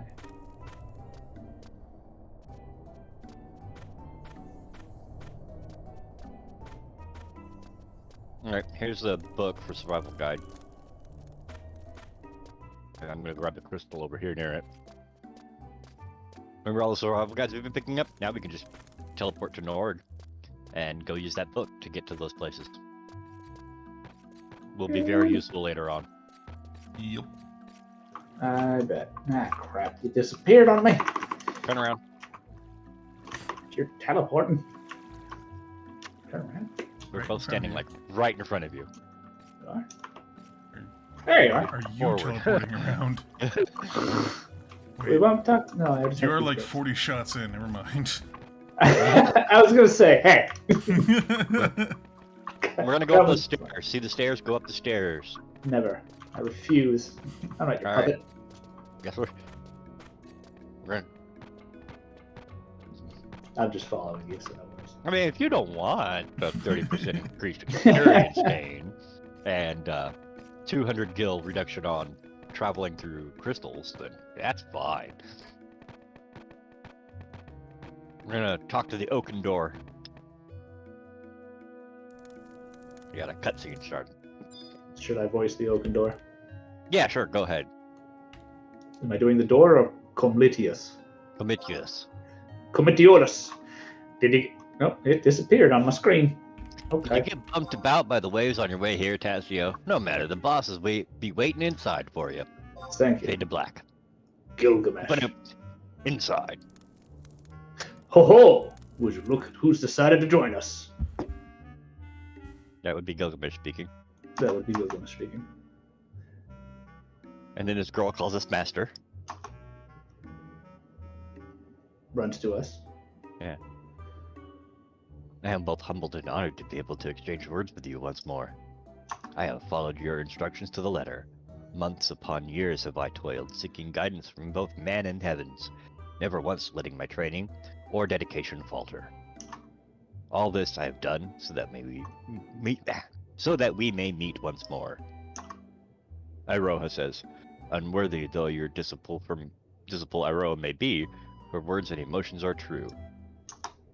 And I'm going to respond, who? Yeah. Gilgamesh. You got clue feeling, in your idiot. heels, girl? She's calling you her master. What kind of master runs around forgetting who their pupils are? You mean to say you don't remember her at all? Gilgamesh. What's all this malarkey? Aroha. Do not get angry at her. It is only natural that she not remember me. I have wholly lost track of what year this is. 884, correct? This time is many, many years before I came to be, and my presence here is somewhat of an anomaly. Gilgamesh. Did you hit your head before I found you floating adrift or something? Aldo. You mean to say you haven't been born yet? Gilgamesh. Then how'd you get here? Ira. I came from an age in the future when Vanadil stands on a precipice, and the master is the only one who can guide me. Aldo. So you mean to say that Tassio is this master of yours? Gilgamesh. And from that outfit you're wearing, I'd wager you were born in the Far East. Aroha. That is correct. I am the guardian of Restanjima Sanctorum, and I have a strong link with the heavens as its chief priestess. Gilgamesh. Oh, I know the particulars of the Eastern faith are a bit foreign to the rest of us, but Altana remains a central figure even there. So, that'd make you a religious authority then. And let me guess, the power of the spirit sent you back to our time. Aroha. They set me adrift so that I may prevent the darkness which has engulfed my era. Aldo. What's this then? You're going to have to be a bit more straightforward. Does this mean that the beastmen end up victorious in the end, or is it something far more nefarious? Iroha. Master, do I have your leave to show them our reality? Sure, that's probably best. Yeah, why not? Iroha. By your will. In the age from whence I hail, Vanadil is gripped in the vice of fear. My homeland we refer to it as emptiness, a blanket of darkness that infects all it touches.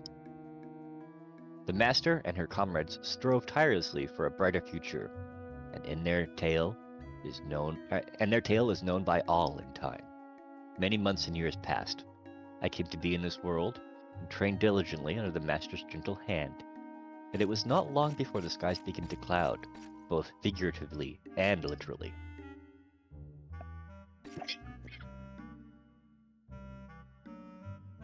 We switch to a drawn picture of a crystal, and Aroha says, it's descended like a thick miasma, stifling the land under a blanket of silence. We get a picture of people looking up at what looks like a giant iron. I looked into the master's eyes and could see the truth. My homeland was not the only victim. Kuan Midartia, Aldulin. In the end, the end times were upon us, and both man and goddess were powerless to stop it.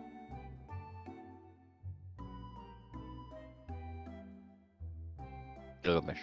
But then, how'd you survive? Iroha. The master and my father sacrificed themselves.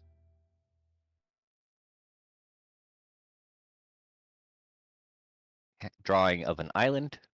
My mother is from an island known as Resenjima, the land where the final struggle took place. Vanquishing the emptiness was but a fantasy. It was all I could do to erect a barrier to halt its advance. A Pyrrhic victory indeed, as the walls of Resenjima Sanctorum could do naught but echo back my own solitary cries.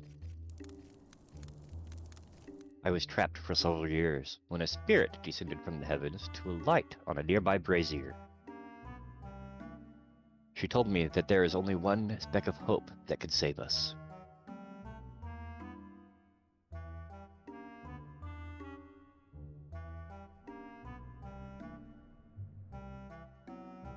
The Master.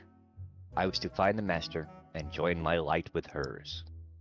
The spirits opened a path for me, guiding me back here, to this point in Vanadil's history. Master, I would like to give you this, lest I forget to do it, or lest I forget to do so at a later juncture. She holds out what looks like a tooth carved out of rock with a symbol on it. Hiroa says, from what you told me, there will be many trials posed to you before you finally set foot on the land you know today as the Far East. Keep this by your side, and the path will remain open to you always. Follow its guidance, and it will lead you unfailingly to my time. However... Now, Gilgamesh, now just hang on a minute. If we just follow without doing anything else, we'll just end up at your apocalyptic future where you're the only one left alive, right? Iroha, that is correct. However, the Master surely has the capacity to experience both futures, one with the emptiness and one without. Please find a way to. And she collapses onto her knees and starts glowing. I cannot stay long. And she collapses even further and poofs in a puff of light. Gilgamesh says, what in the blazes? Cassio, I can't make heads or tails of this whole thing. Think she's telling the truth. And Alda says, this warrants further study. I'll see if my agents can pick up on anything. And he walks away. Gilgamesh sighs and says, I ain't never been too good at dealing with complex twists and turns. Give me some time to collect my thoughts.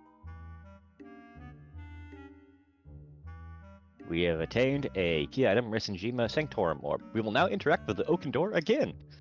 Well, we lost Lope. I got disconnected. Oh.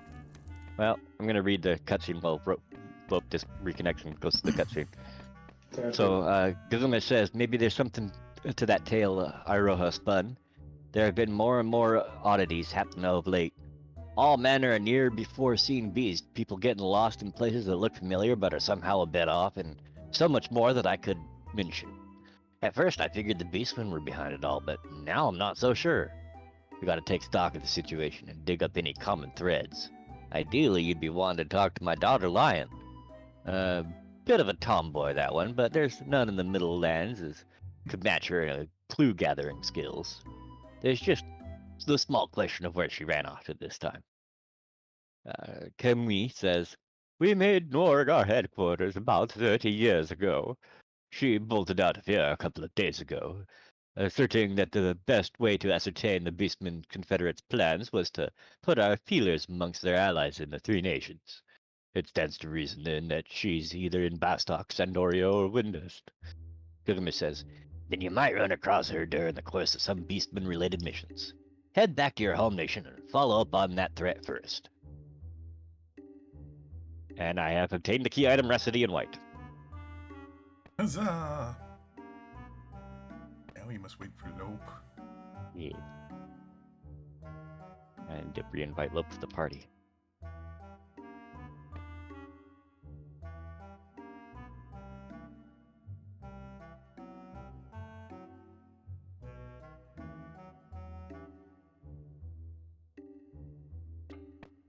Search area, current area.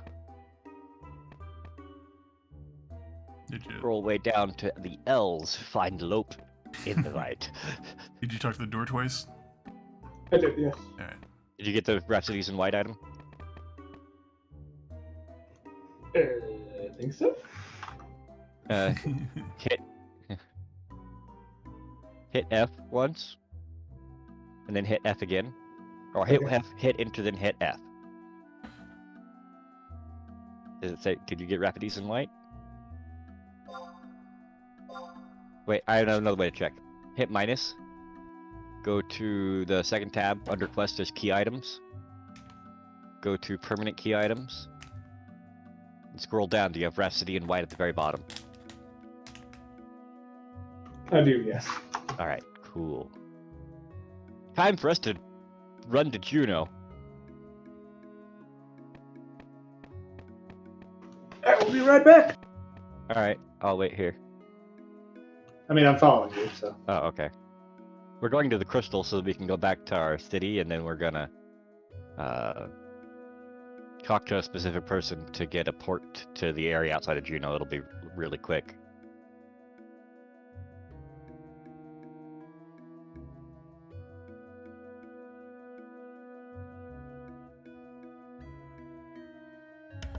Sorry for going silent there. My cat demanded treats. That's fine. It's very loud.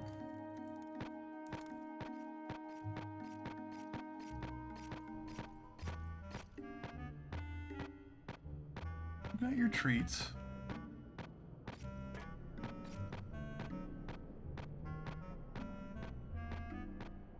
Oh, when we're in Windhurst, I need to go to the auction house to get us the Geishel greens we need. Or not Geishel greens, but the thing to feed the Chocobos. Yeah.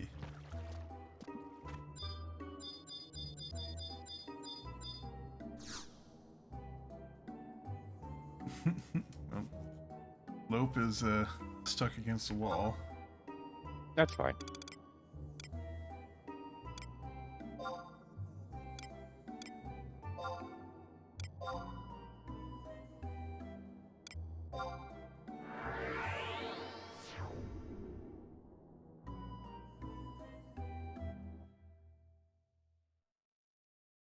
I will meet you guys in Windhurst Woods, home point number 2E.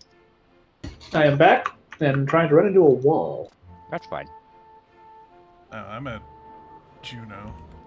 Go back to I mean, yeah, you can go to Juno, wait for us there if you want. I'll go meet you guys at Windhurst Woods. I'm just gonna show Lope how to teleport to Juno, basically, from Windhurst.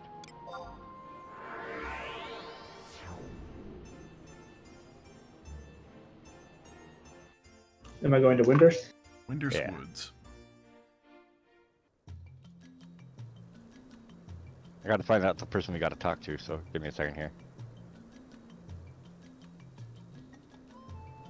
Yeah, okay. There we go.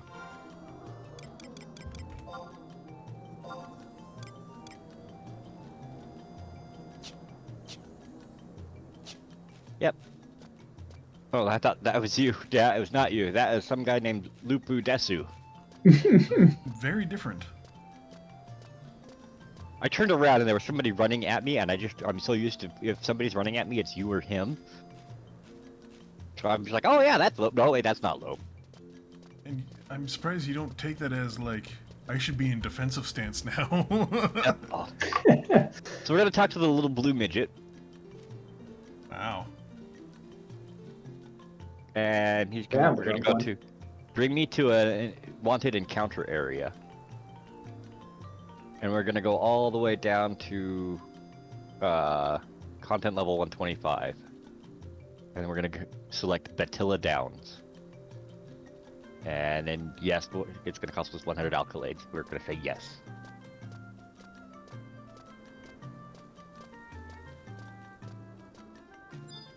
Shoot, I forgot to buy the Geishel greens. We're gonna have to go to the port, Juno, which means long cutscene. Oh, that's right. Now we can have Lope narrate everything that happens. Yes! Oh I yes! think it's a Twinkie. This is gonna be great. I am so excited. Let me finish my Twinkie. It's fine. We won't need to go there. The cutscene won't start until we go into Lower Juno. Good. But I'm yeah, very invested in this Twinkie right now. yeah, you That's get that fine. cream. And get it all up in there. Yeah.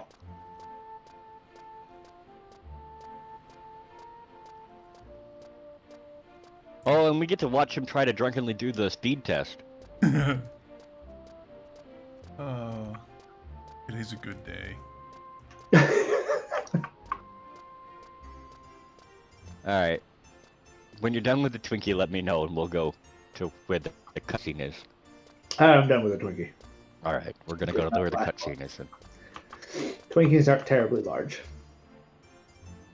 Bye, Rick. Hello. We're going to the cutscene. Bye. I'm coming with you. Oh, that's fine. It's like a 20-minute long cutscene, Lope. Nice. It's not one, it's like 5. You want me to describe everything? Yeah. Yes, you will narrate and describe everything that's happening in this cutscene. Try to make sense of what's going on. Because it's... Oh, try to make sense of it. Okay. Yeah, it's 3 different expansions that are going to be going off at the same time. Oh, delightful. And then this random motherfucker says, apropos of nothing. Hold on. Let me lick this crystal real quick.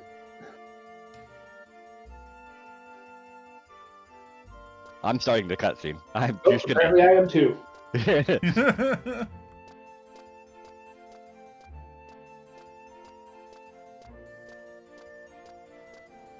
Right now it's just a black screen.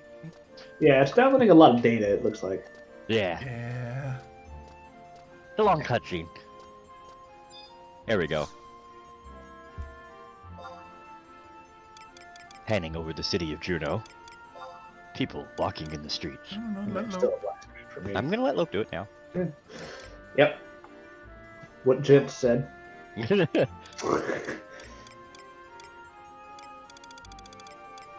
a low camera shot. Get a butt shot of a Makote, because of course we do. Seems to be a fountain. That's a mushroom. Cut of our character walking down some stairs. Someone pops into existence out of nowhere. He appears to be small, child, human child, crossing his arms. There's a flash of light in front of him. A Makote that walks by turns to look. Everyone turns to look. Seems to be very important. More people are turning to look. They're stopping their conversations. There's a dude pointing. Still pointing. Just gonna point at it. I think I need to hit enter. There we go. It has text. It says, "I say, do you see that?" Oh, there we go. Joseph. Joseph says that. Man named Joseph. There is a pink crystal in the sky that then explodes in light, but then reforms back into a pink crystal. Purplish pink. An amazing Technicolor green crystal appears in the sky. We are going back. Now the shot is from the ground, looking past the mushroom fountain. Shomira says, "It looks like, but could it truly be a giant crystal?" Sure enough, there's a giant crystal in the sky. Omar says, "This light, it's like nothing I've ever seen."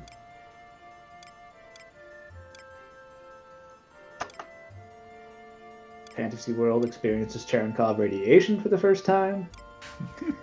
Marina, Aldo, whatever could this mean? Aldo responds, "I haven't a clue, Verena, but I'd wager it doesn't bode well for us."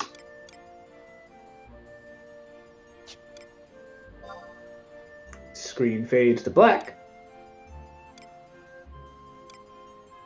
And then we're back. There's still the same very bright light.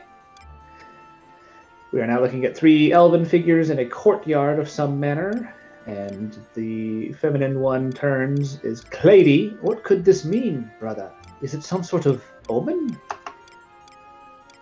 The full armored elf, Tryon. "I only wish I had an answer for you, Claudia."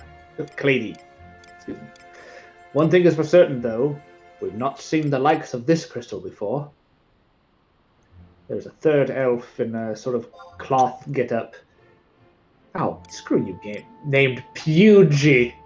No, you know what? He's Pewy. I'm gonna call him Peewee. Peewee. What otherworldly light? Could it be a visitant from paradise? You would say that, Peewee. It all began with a stone. Or so the legend says. I'm assuming this is not, in fact, Peewee. This is some sort of voice. Yes, Peewee is also looking around. Shh! Listen, says Peewee. Do you hear something? There is a panning upshot past a gondola or a gazebo back to the light. Screen fades to black. And we open from a ground shot from a different area. Looks like a different city entirely. There is a human man walking out named Karst. Do my ears deceive me? This ethereal voice. He looks very dramatic. Multiple people are in a courtyard looking up. There's a blonde youth, Naji. It's coming from the crystal. The crystal is singing? He's looking at a ninja woman named Ayame. The beckoning call of a preternatural stone. Shirtless bear man walks up. Not a Sid. Man, that's Sid. He is a bear of a man. He looks like a bear. I'll be damned if I know where that slab of rock came from, or what it's doing here, but one thing's for sure. Horrifying face and mouth. That's no ordinary energy it's giving off. Yeah, he looks like a Goron, formed into a man by some sort of dark magic. And apparently the crystal, in ages past, a sentient jewel, enormous and beautiful. Sid. Nope. Oh god, what is wrong with his mouth? I don't like the looks of this one bit. We shared that. Vanished in the darkness. Again, I'm assuming the crystal is singing this in some sort of meter. Its many-colored light filled the world with life and brought forth mighty gods. The screen goes black. Opens up over Windurst. There's a big tree. There is a several Taru on a balcony. One that looks like a mage. A Prururu. I sense such immense power. This crystal harbors an unbelievably strong will. Same Lafina. It would seem that we got ourselves another troublesome situation on our hands. Of course, at the Kote. And Shatoto! Hell yeah. Best character.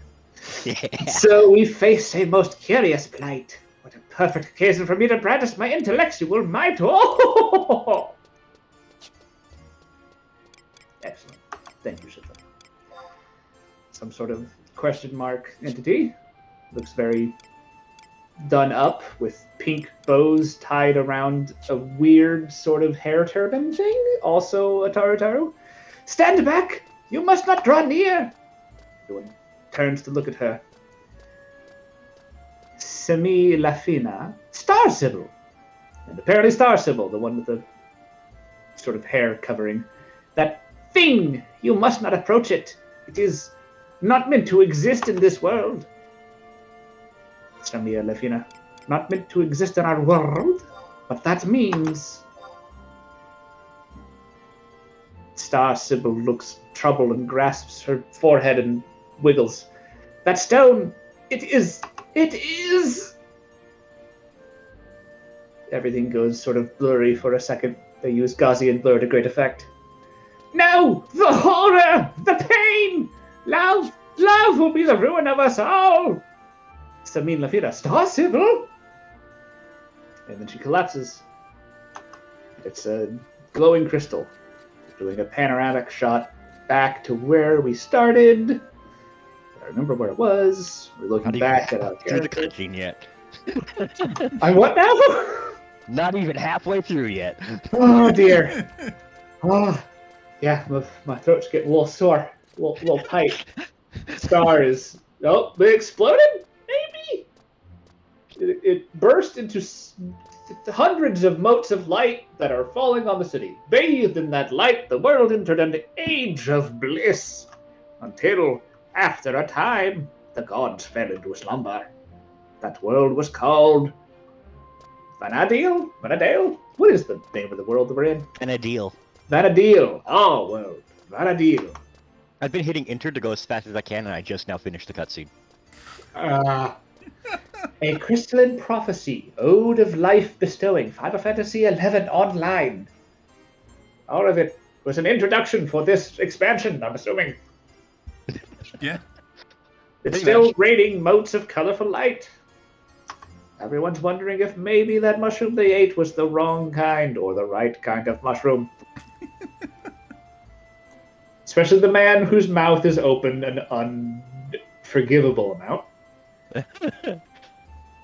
And we are back to the human youth with the blonde whose friend's mouth disturbs me. The blonde human's Joseph. What am I doing here? And the other man finally closes his mouth, named Ulmer. What? Could have sworn I just saw it. Must just be my old noggin playing tricks on me again. And they go back to their conversation. Shalmira, good heavens! This is no time for daydreaming. I must get back to work before the master scolds me. I have no idea who said that. There are multiple people on the screen, and it is not clear. Could have been a Galka. Could have been a Tarutaru. Who knows? We are back to Verena and Aldo. Verena says, Aldo, was that? And Aldo, no, it wasn't a dream, Verena. I saw it too, plain as day. A massive crystal, floating majestically and yet somehow ominously, like a star in the sky. And yet, look at these people's faces, blissful and unaware, as if they have no recollection of what they saw mere moments ago. Not even a fleeting memory of that enormous jewel. And they turn back to look at the sky. The camera goes back behind him and starts panning up, and Aldo says, and it's many-colored lights. Now you're about halfway through. All right, we are back to the young kid we saw at the beginning of the cutscene originally, and he does a quick sort of slashing motion with his hand, and everyone freezes except for us. And we're running forward, trying to figure out what's going on, why everyone's frozen in time. My noodly tail is doing noodly things. Noodly tail. The kid stops and turns around. Did you see them, lady? The many-colored beams of light? Did you hear the ancient song? And we turn around and look at creepy child number 47. That was the memory of the crystal. The Memoria de la Stona, the song of ages past that heralded the birth of the gods. And yet, look at the townsfolk around you. How strange. It's as if they never noticed a thing. Or perhaps they did, but don't recall. No memory of what they heard and saw. How curious indeed. Doesn't this make you wonder, lady? Aren't you troubled by what you're seeing? Don't you wonder what's happening to your precious Vanadale? Vanadale? And he points at us. Like it or not, it would seem you've been chosen. Chosen by the echo of the crystal. Chosen for what, you ask? That's not for me to say. Sure, you could just turn and walk away from your fate. But if you care for the future of your world, seek out the Seed Spall Lux, the Seed Spall Luna, and the Seed Spall Astrum. What are they? Why, the rays of light you just saw, of course, or what remains of them at least. Raining down from the heavens, they settle in forests, marshes, and mountains. He turns around dramatically. Where did the crystal come from?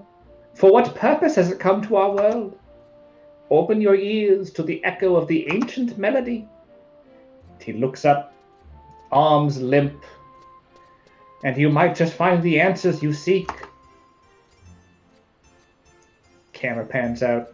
We're balanced on either side. I'll be waiting for you at the Queefum Island? Quiffum. Biffum. I'm sorry? Quiffum. Quitham. Better than Queefum. Quitham Island. Bring the shards to me there, and we will see what mysteries they hold. And now, you'd best be on your way, adventurer. It would appear that the wheels have long since been set in motion. He turns over his shoulder to look at us. By the way, you can call me Aldo. And it's revealed that he is young Aldo. You? Oh, I know you all too well. Lope. Do take care now. And he walks away, vanishing more with each step until he disappears and time resumes. We'll sit there with only our noodly tail to keep us company. That's right. If you can't quiff him. There we go. Right, there's Crystal to the left over here. To your left. There you go. And then I'm going to trade you the things we need for chocobos. Okay.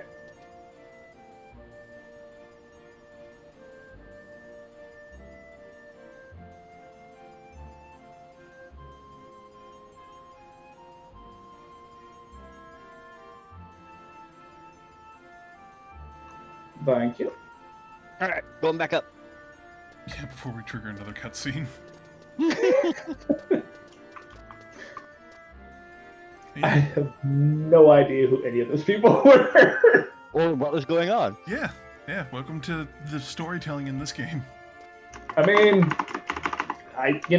someone set off a nuke above a city, but time shenanigans, and it didn't actually happen. So there we go. Mm-hmm. Don't forget, the mystical space child called you special. I mean, I'm kind of attributing that up to the radiation poisoning, but yeah.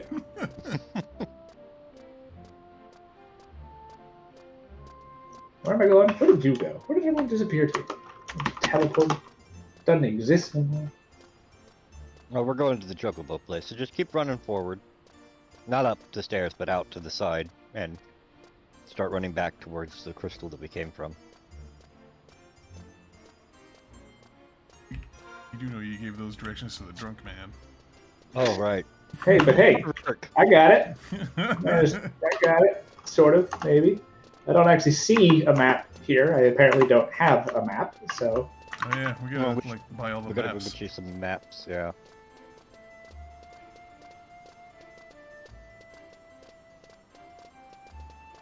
Well, we'll get you maps later. Let's go get chocobos, right? Oh, we'll need the map of Juno area for you to get the to get the mount. Oh yeah. Yeah, because you gotta get the map so you can run the little gauntlet. Yeah. So talk to. Turn to your right. Ariba? Oh. No, we're gonna talk to Russie. Russie's. He's gonna sell you maps. Screw you, Rassis. Your name is dumb. We're gonna look for the Juno map. You want to buy that one? If you don't have money, I'll give you money.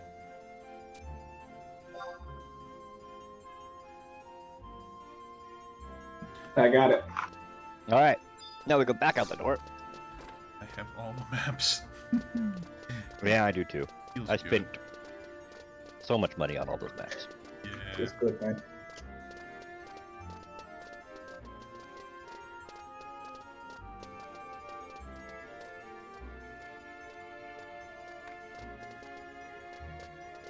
Okay, we're gonna have to talk to this Brutus guy twice. Or maybe even 3 times. Cutscene with Brutus. I'll read Brutus since you just did a long cutscene. Yeah. Hey, what are you staring at? Haven't you ever seen a chocobo before? Chocobos may be tame creatures, but they originally came from the wild. Lothiani was once covered with wild chocobos. Lots of them used to dart about the plains. That's why they love it when you take them back there. It runs through their blood. Chocobo goes, "Quack!" Brutus goes, "Looks like it's feeding time!" and walks away. Now I'm looking at a chocobo, and it's looking at the stairs. And it looks like the chocobo wants to venture outside of town. I'm going to free the chocobo, and it runs away. Brutus says, "Phew, these chocobos act like they're starving. What's this?" He runs to where the chocobo was and looks at me and goes, "One of the chocobos is gone. I never thought I'd see the day." Could he have understood what we were talking about earlier? That chocobo was always a smart one. I wouldn't be surprised if he did understand and went off in search of his wild companion. But wild chocobos don't exist anymore. That chocobo was raised in the stable. He doesn't realize how harsh the world is out there. What if he were attacked by some despicable creature? Please, help bring him back. And in cutscene with Brutus, talking to Brutus again! The chocobo that escaped probably headed to Lothiani. Good luck finding him. And then talking to Brutus again for the third time. And he says, "What's your problem? You want to ride a chocobo?" And I said, "I sure do." And he goes, "Of course you do. Nowadays, everyone wants to ride a chocobo. Why, this is a golden opportunity for you to step into the wide, wonderful world of avian delight.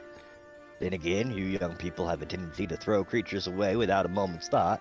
That's why there's more chocobos living out in the wild now than I ever dreamed of as a kid. You wouldn't dream of committing such a terrifying act, though, would you?" No, never." "Of course you wouldn't. Still, I can't grant you permission to ride so easily. The Vanadil Chocobo Society would never allow it. I've got it. See that fine creature over yonder? If she takes a liking to you, I'll let you ride her. Good luck, kid." Alright. Then we talk to Oscar next to the chocobo. Oscar says, the master found this chocobo collapsed out in Rollenberry Fields. I bet it ran away from its last owner. It seems it was whipped and worked to exhaustion. It's so scared of people it cowers from everybody. Those savages. No way to treat a chocobo. I try my best for him, but he won't eat a thing. But I wonder, it might just eat a clump of gosput wildgrass, if you know the stuff that heals chocobos' wounds. Then you go talk to the chocobo, or not talk to the chocobo, you're gonna trade the chocobo a piece of gosput grass.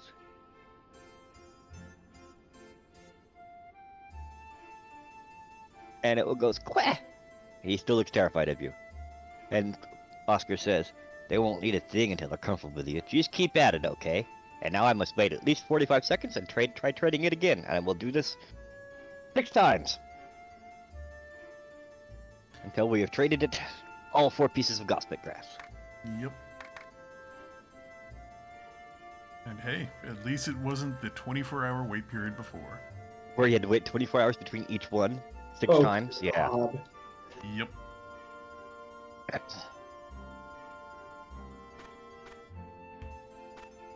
Although I do remember at one point they reduced it down to like 15 minutes, which wasn't so bad. 15 minutes wasn't terrible. It was still a long time, having to do that 6 times every 15 minutes. But 45 seconds is a lot better. Oh, yeah. Alright, it's been about 45 seconds. I'll try feeding it again. Chocobo says, "Quack!" He still looks a little wary of you, and Oscar says, "Nope, still a no-go. A friendly chocobo would be eating already, but this one's different."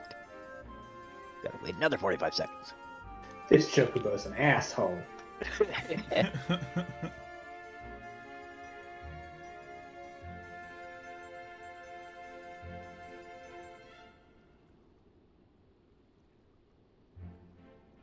I'm sitting here staring at a chocobo butt.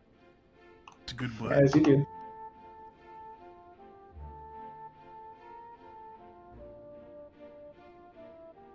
I want to see how many times Nick, in his semi-drunken state, fails the race mission to unlock a mount. That'll be entertaining. Yeah. Alright, trading chocobo again. I got a cutscene starting this time. And Chocobo says, "Quack!" And it says he still looks slightly uncomfortable with you. But he like bent down and chewed the grass at least this time. And Oscar says, "Wow, I thought it would take longer. I think we almost won him over." And then Brutus comes up and says, "Well, look what we have here. He's already munching away. Looks like he's almost ready." And then another man who's bald comes in. His name is Dietmund. He says, "Right when I thought I'd lost you, I'd find your sorry face here." Oscar says, "Who the heck are you? It ain't polite to barge in onto Chocobo's corral, partner. And Dietmund says, don't talk to me like that, thief. I'm here to take back what's rightfully mine. Oscar says, we don't house thieves, mister, and I don't recall taking anyone's property. And Dietmund says, this Chocobo belongs to me. Can't you see the brand? Now give him back. Oscar says, wait, that means, master, come quickly. And Brutus says, mister, you may be a Chocobo handler, but I'll reckon you handle 'em roughly. And Dietmund says, so, you've got a problem with that? Boy, your animals, they'll never obey. You gotta instill them with fear. I mean, come on, they're just animals. You eat meat, don't you? So, don't lecture me over what I do with them. And he walks up to the head of the Chocobo and says, come on, let's go. And the Chocobo goes, quack! And rubs his beak against his face. And Oscar says, lay off, mister, you're scaring him.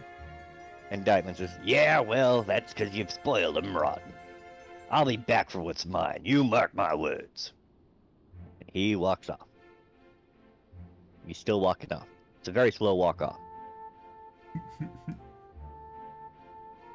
Bruce says, that kind of scum's the worst. Ah, well, this doesn't really concern you. So, look, kiddo, you've got talent. That birdie here's almost yours. Keep up the good work, okay? And he walks off. And Oscar says, ah, that brute doesn't scare me. Anyway, look at you. The master said you got talent. I'm so jealous. Now we wait 45 seconds to do it again.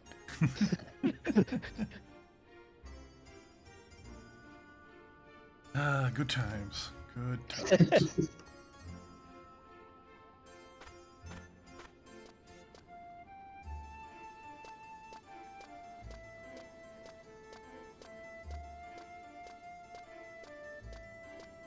I mean, it says 45 seconds, but I think being in the cutscene counts toward it. I'm going to try again right away. Said, Claire, he seems to be comfortable with you. And Oscar says, just a little bit more thanks to you. He's eating more and his feathers have a healthier glow. So yeah, you can feed him right away. Nice. Let's see. If I tried to feed him right now, though, I bet he won't take it. Because it's not been 45. Yeah. He says he's not hungry. Try feeding it later. I gotta wait a little longer.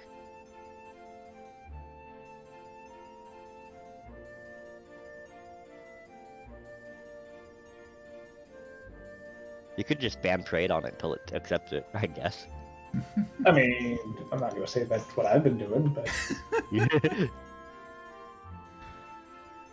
Oh man, I'm just trying to think of what I want to level up next. Yeah. I could do White Mage. Should get that up at some point. White Mage is a good one. Yeah, Alright, that was something. next one. Fed. It says, Claire, he's eating joyfully. And Oscar says, ha! I've never seen him squeal so happily. 45 seconds from now, I can feed him the last piece. Huzzah!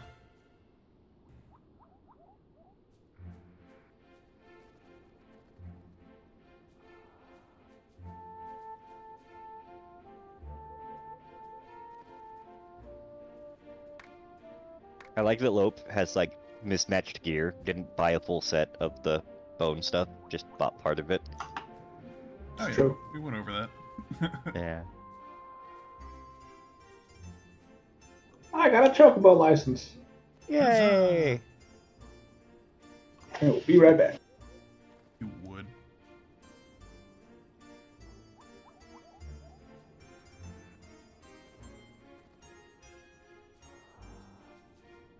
Alright, I got a cutscene for the last piece. Chocobo turns to me and looks all happy. And, like, screams in my face. And Oscar says, oh, looks like he's used to you now. Brutus says, good job.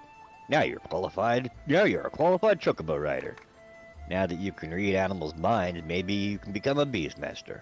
Of course, I can't teach you how. You'll just have to practice. The rest of us is up to you, kiddo. For now, take this to the stables.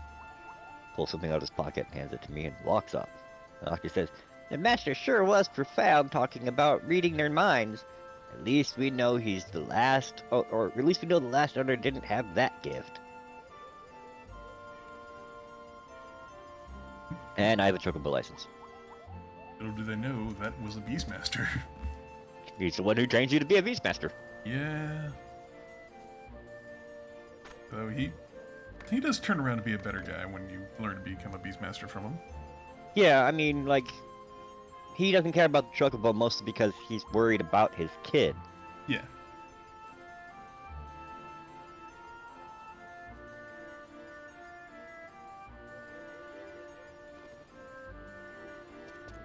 I'm back. Welcome back. Okay. We're gonna talk to Neppy Toto over here. We can get a raptor mount. Woo! I'm gonna go out and watch you guys race. Can you actually see us when we're racing? You don't know. Neppy Toto says, "Oh, how I yearn for the ability to work in peace and quiet, free of this horrible facial constraint." The little Tartar wearing a full chocobo outfit. He says, "Aha, you over there. I bet you know the way around chocobo riding, don't you?" Absolutely stellar. I knew it. Then you're just Taru, the woman I've been looking for. Just give me a moment. Mepitoto blows on a whistle of some sort. Mepitoto says, "Now, all we do is wait Taru and... Damn it! Damn it all!" And the chocobo turns and glares at Mepitoto. I guess it's a she. Whatever. And then Mepitoto says, "Irk, every time they see me, they try to bite my nose off like it's a little sausage. You see, that's why I've got this mask. Ah, here we go."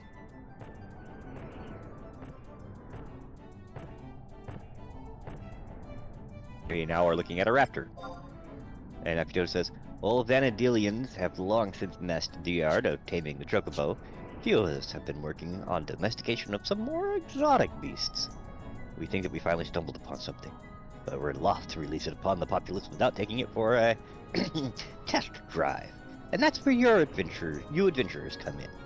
We figure if the chocobos run fast, then how about some muscular raptors? We've been toiling day and night, but hard to get them to obey anyone other than their handler Randler. And this cute little thing here is no different Taru. That's where you come in. We want her to get used to being around people of all sorts. So I propose a little deal. If you take her around Batilla Downs, then I'll give you this whistle as a little present Taru. That's as good as a deal as any, I'll say." "Sure, that sounds fun." "Whee! Finally, someone says yes!" "Okay, you put your hands here, and your feet here." I got a black screen. "Picture perfect, Taru. Now, be a doll, would you, and open your map to Batilla Downs."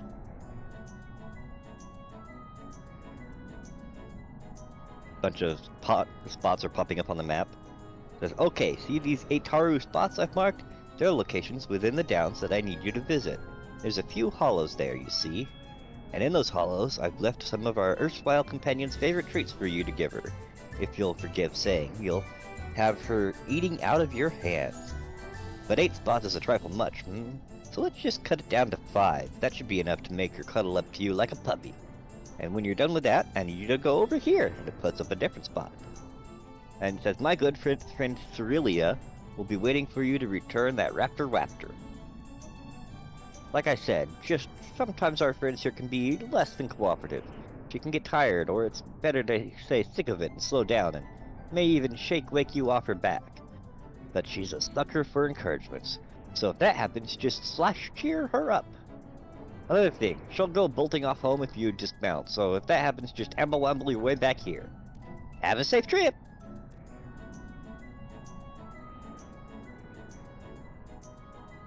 That's the ending. And now I've got to run to the spots and cheer my mount.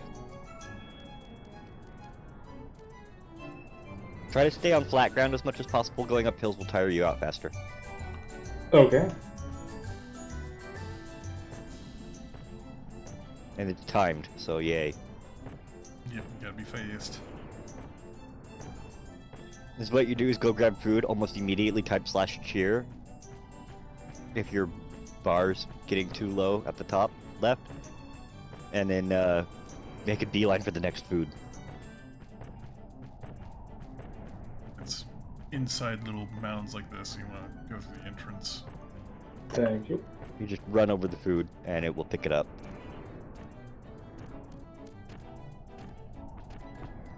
Oh god. Please don't follow us down there, Rick. Alright.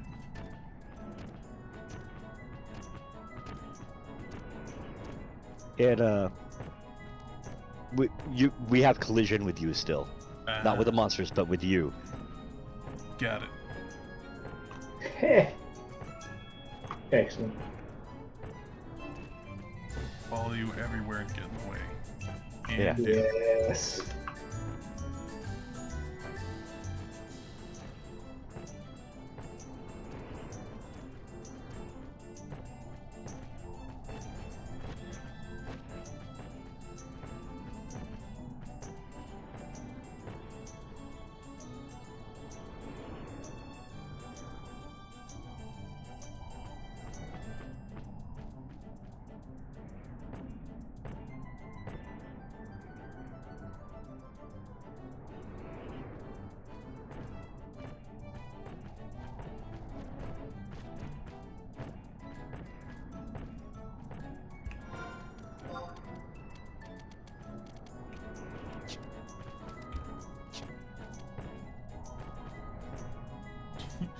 Don't follow me. I don't know where you're going.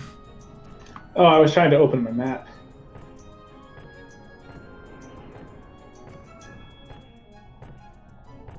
What?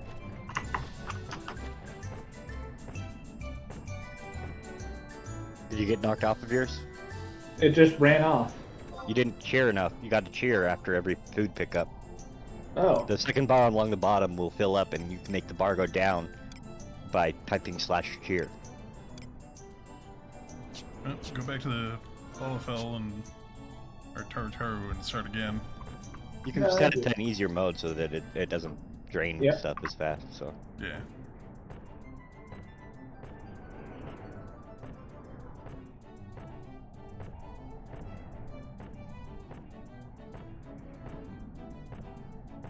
It took me a couple tries too.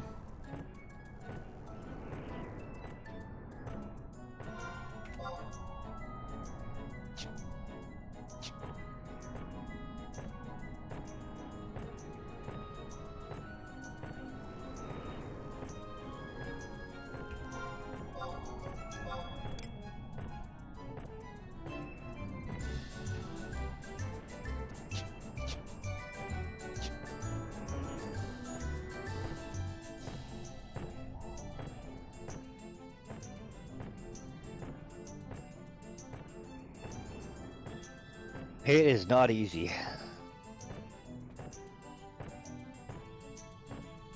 But supposedly people can get, there's a special thing you can get for doing it in under 4 minutes or something like that. Something ridiculous like that. Dang. No idea how you do it, but yeah, you can.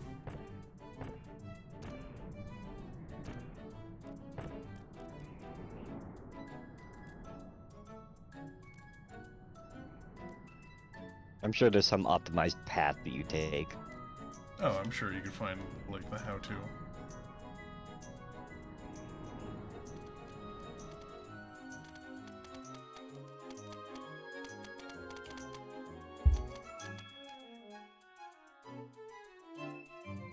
Oh, and it's 4 minutes on the normal mode, not the easy mode. Easy mode wouldn't be too bad, but the normal mode is harder to do it in 4 minutes. Mostly don't know where to go from here, so I can come show you my path once I unlock a mount. I'm almost finished with mine. Silly says, expertly done. Never have I seen anyone mount a raptor with such aplomb. Your skills are so impressive. In fact, I'll let this one take you all the way back to Juno. You see, your current research involves not only training the raptors, but following commands of the common man, but also having them reach their destination without input from their rasters. I'll use my link pearl to appraise Mepitoto of the situation, so that she can prepare a suitable reward for you. Have a safe journey back, and I get teleported back to Mepitoto.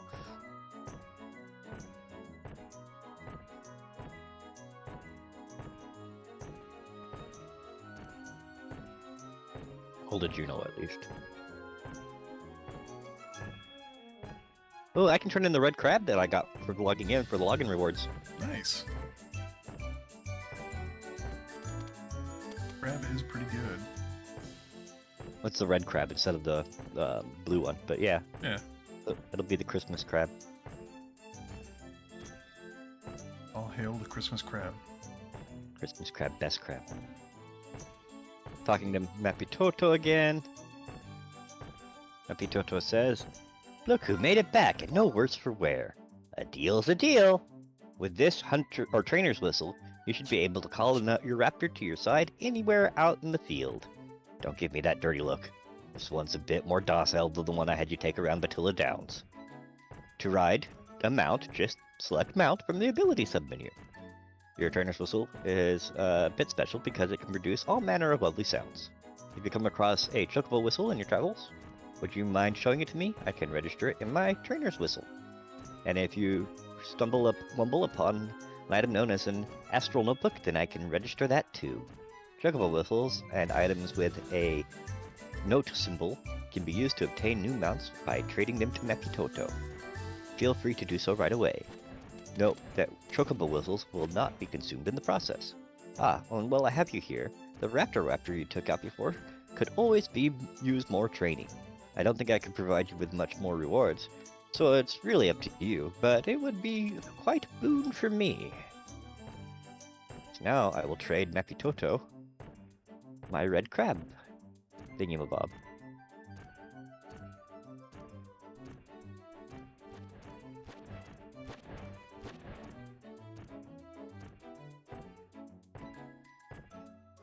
Mepitoto says, how lovely. Let me register your red crab and your trainer's whistle.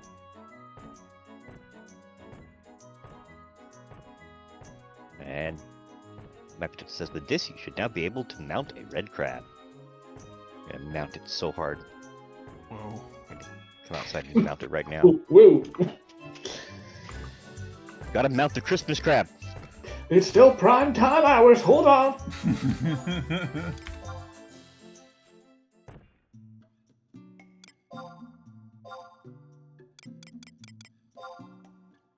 I think I did 5.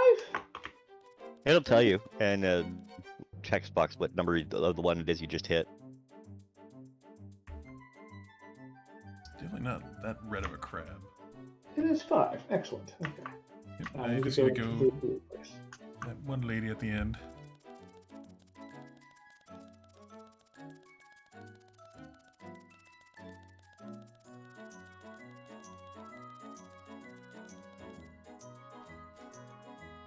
Celia.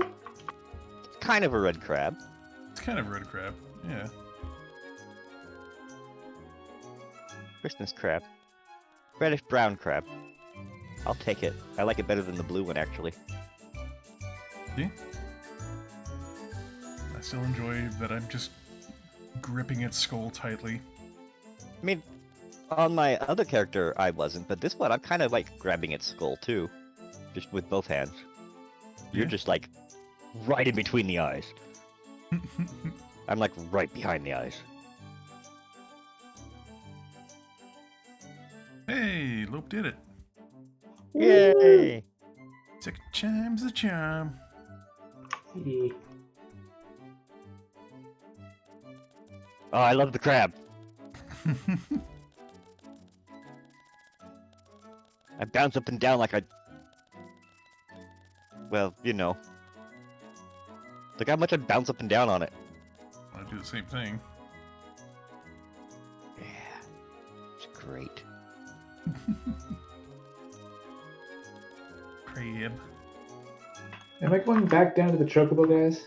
Yeah, go back to the chocobo and talk to the little person again that's in the chocobo costume. Right. And then if you have the red crab thing in your inventory still, trade it to her Yeah. after you talk to her.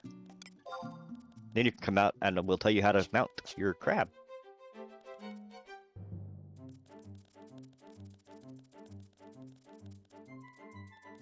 Okay, the blue one is still pretty good. I might go pick up the blue one too at some point, but Yeah.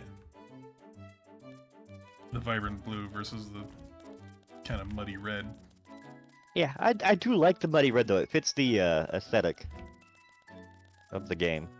Yeah.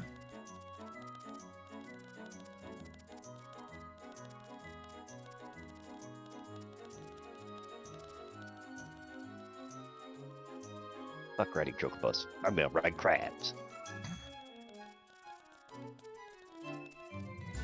Crab gang. Crabs. Time for crab. Crab time. Crab. Alright, how do I get crabs? So How D, do I?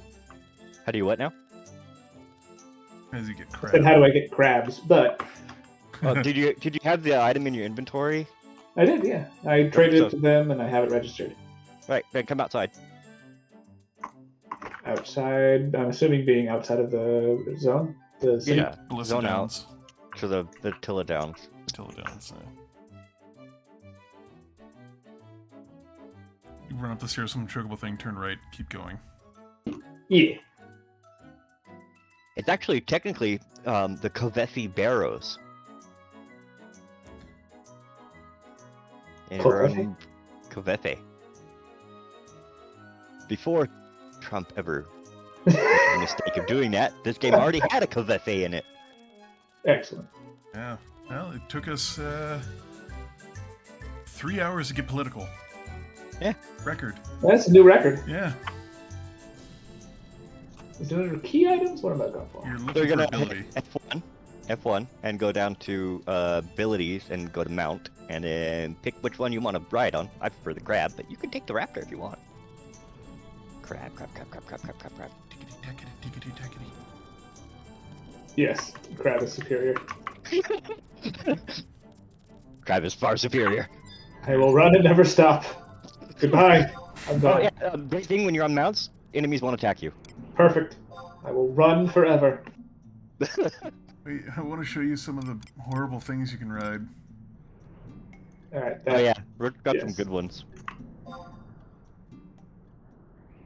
I'll actually take you to the vendor that you can get them from later. Whoa. Delightful. And disturbing. There's no Equal danger weight. here. Look at it from the side. He's just like shitting in it. Thank you for that. You're welcome.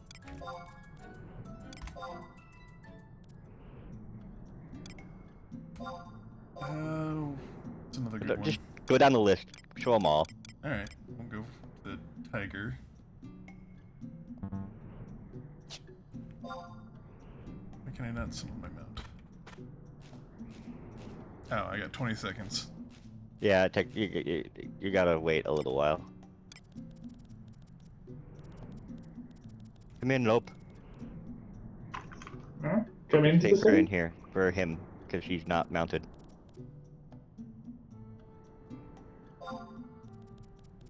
Alright. Tiger. Excellent.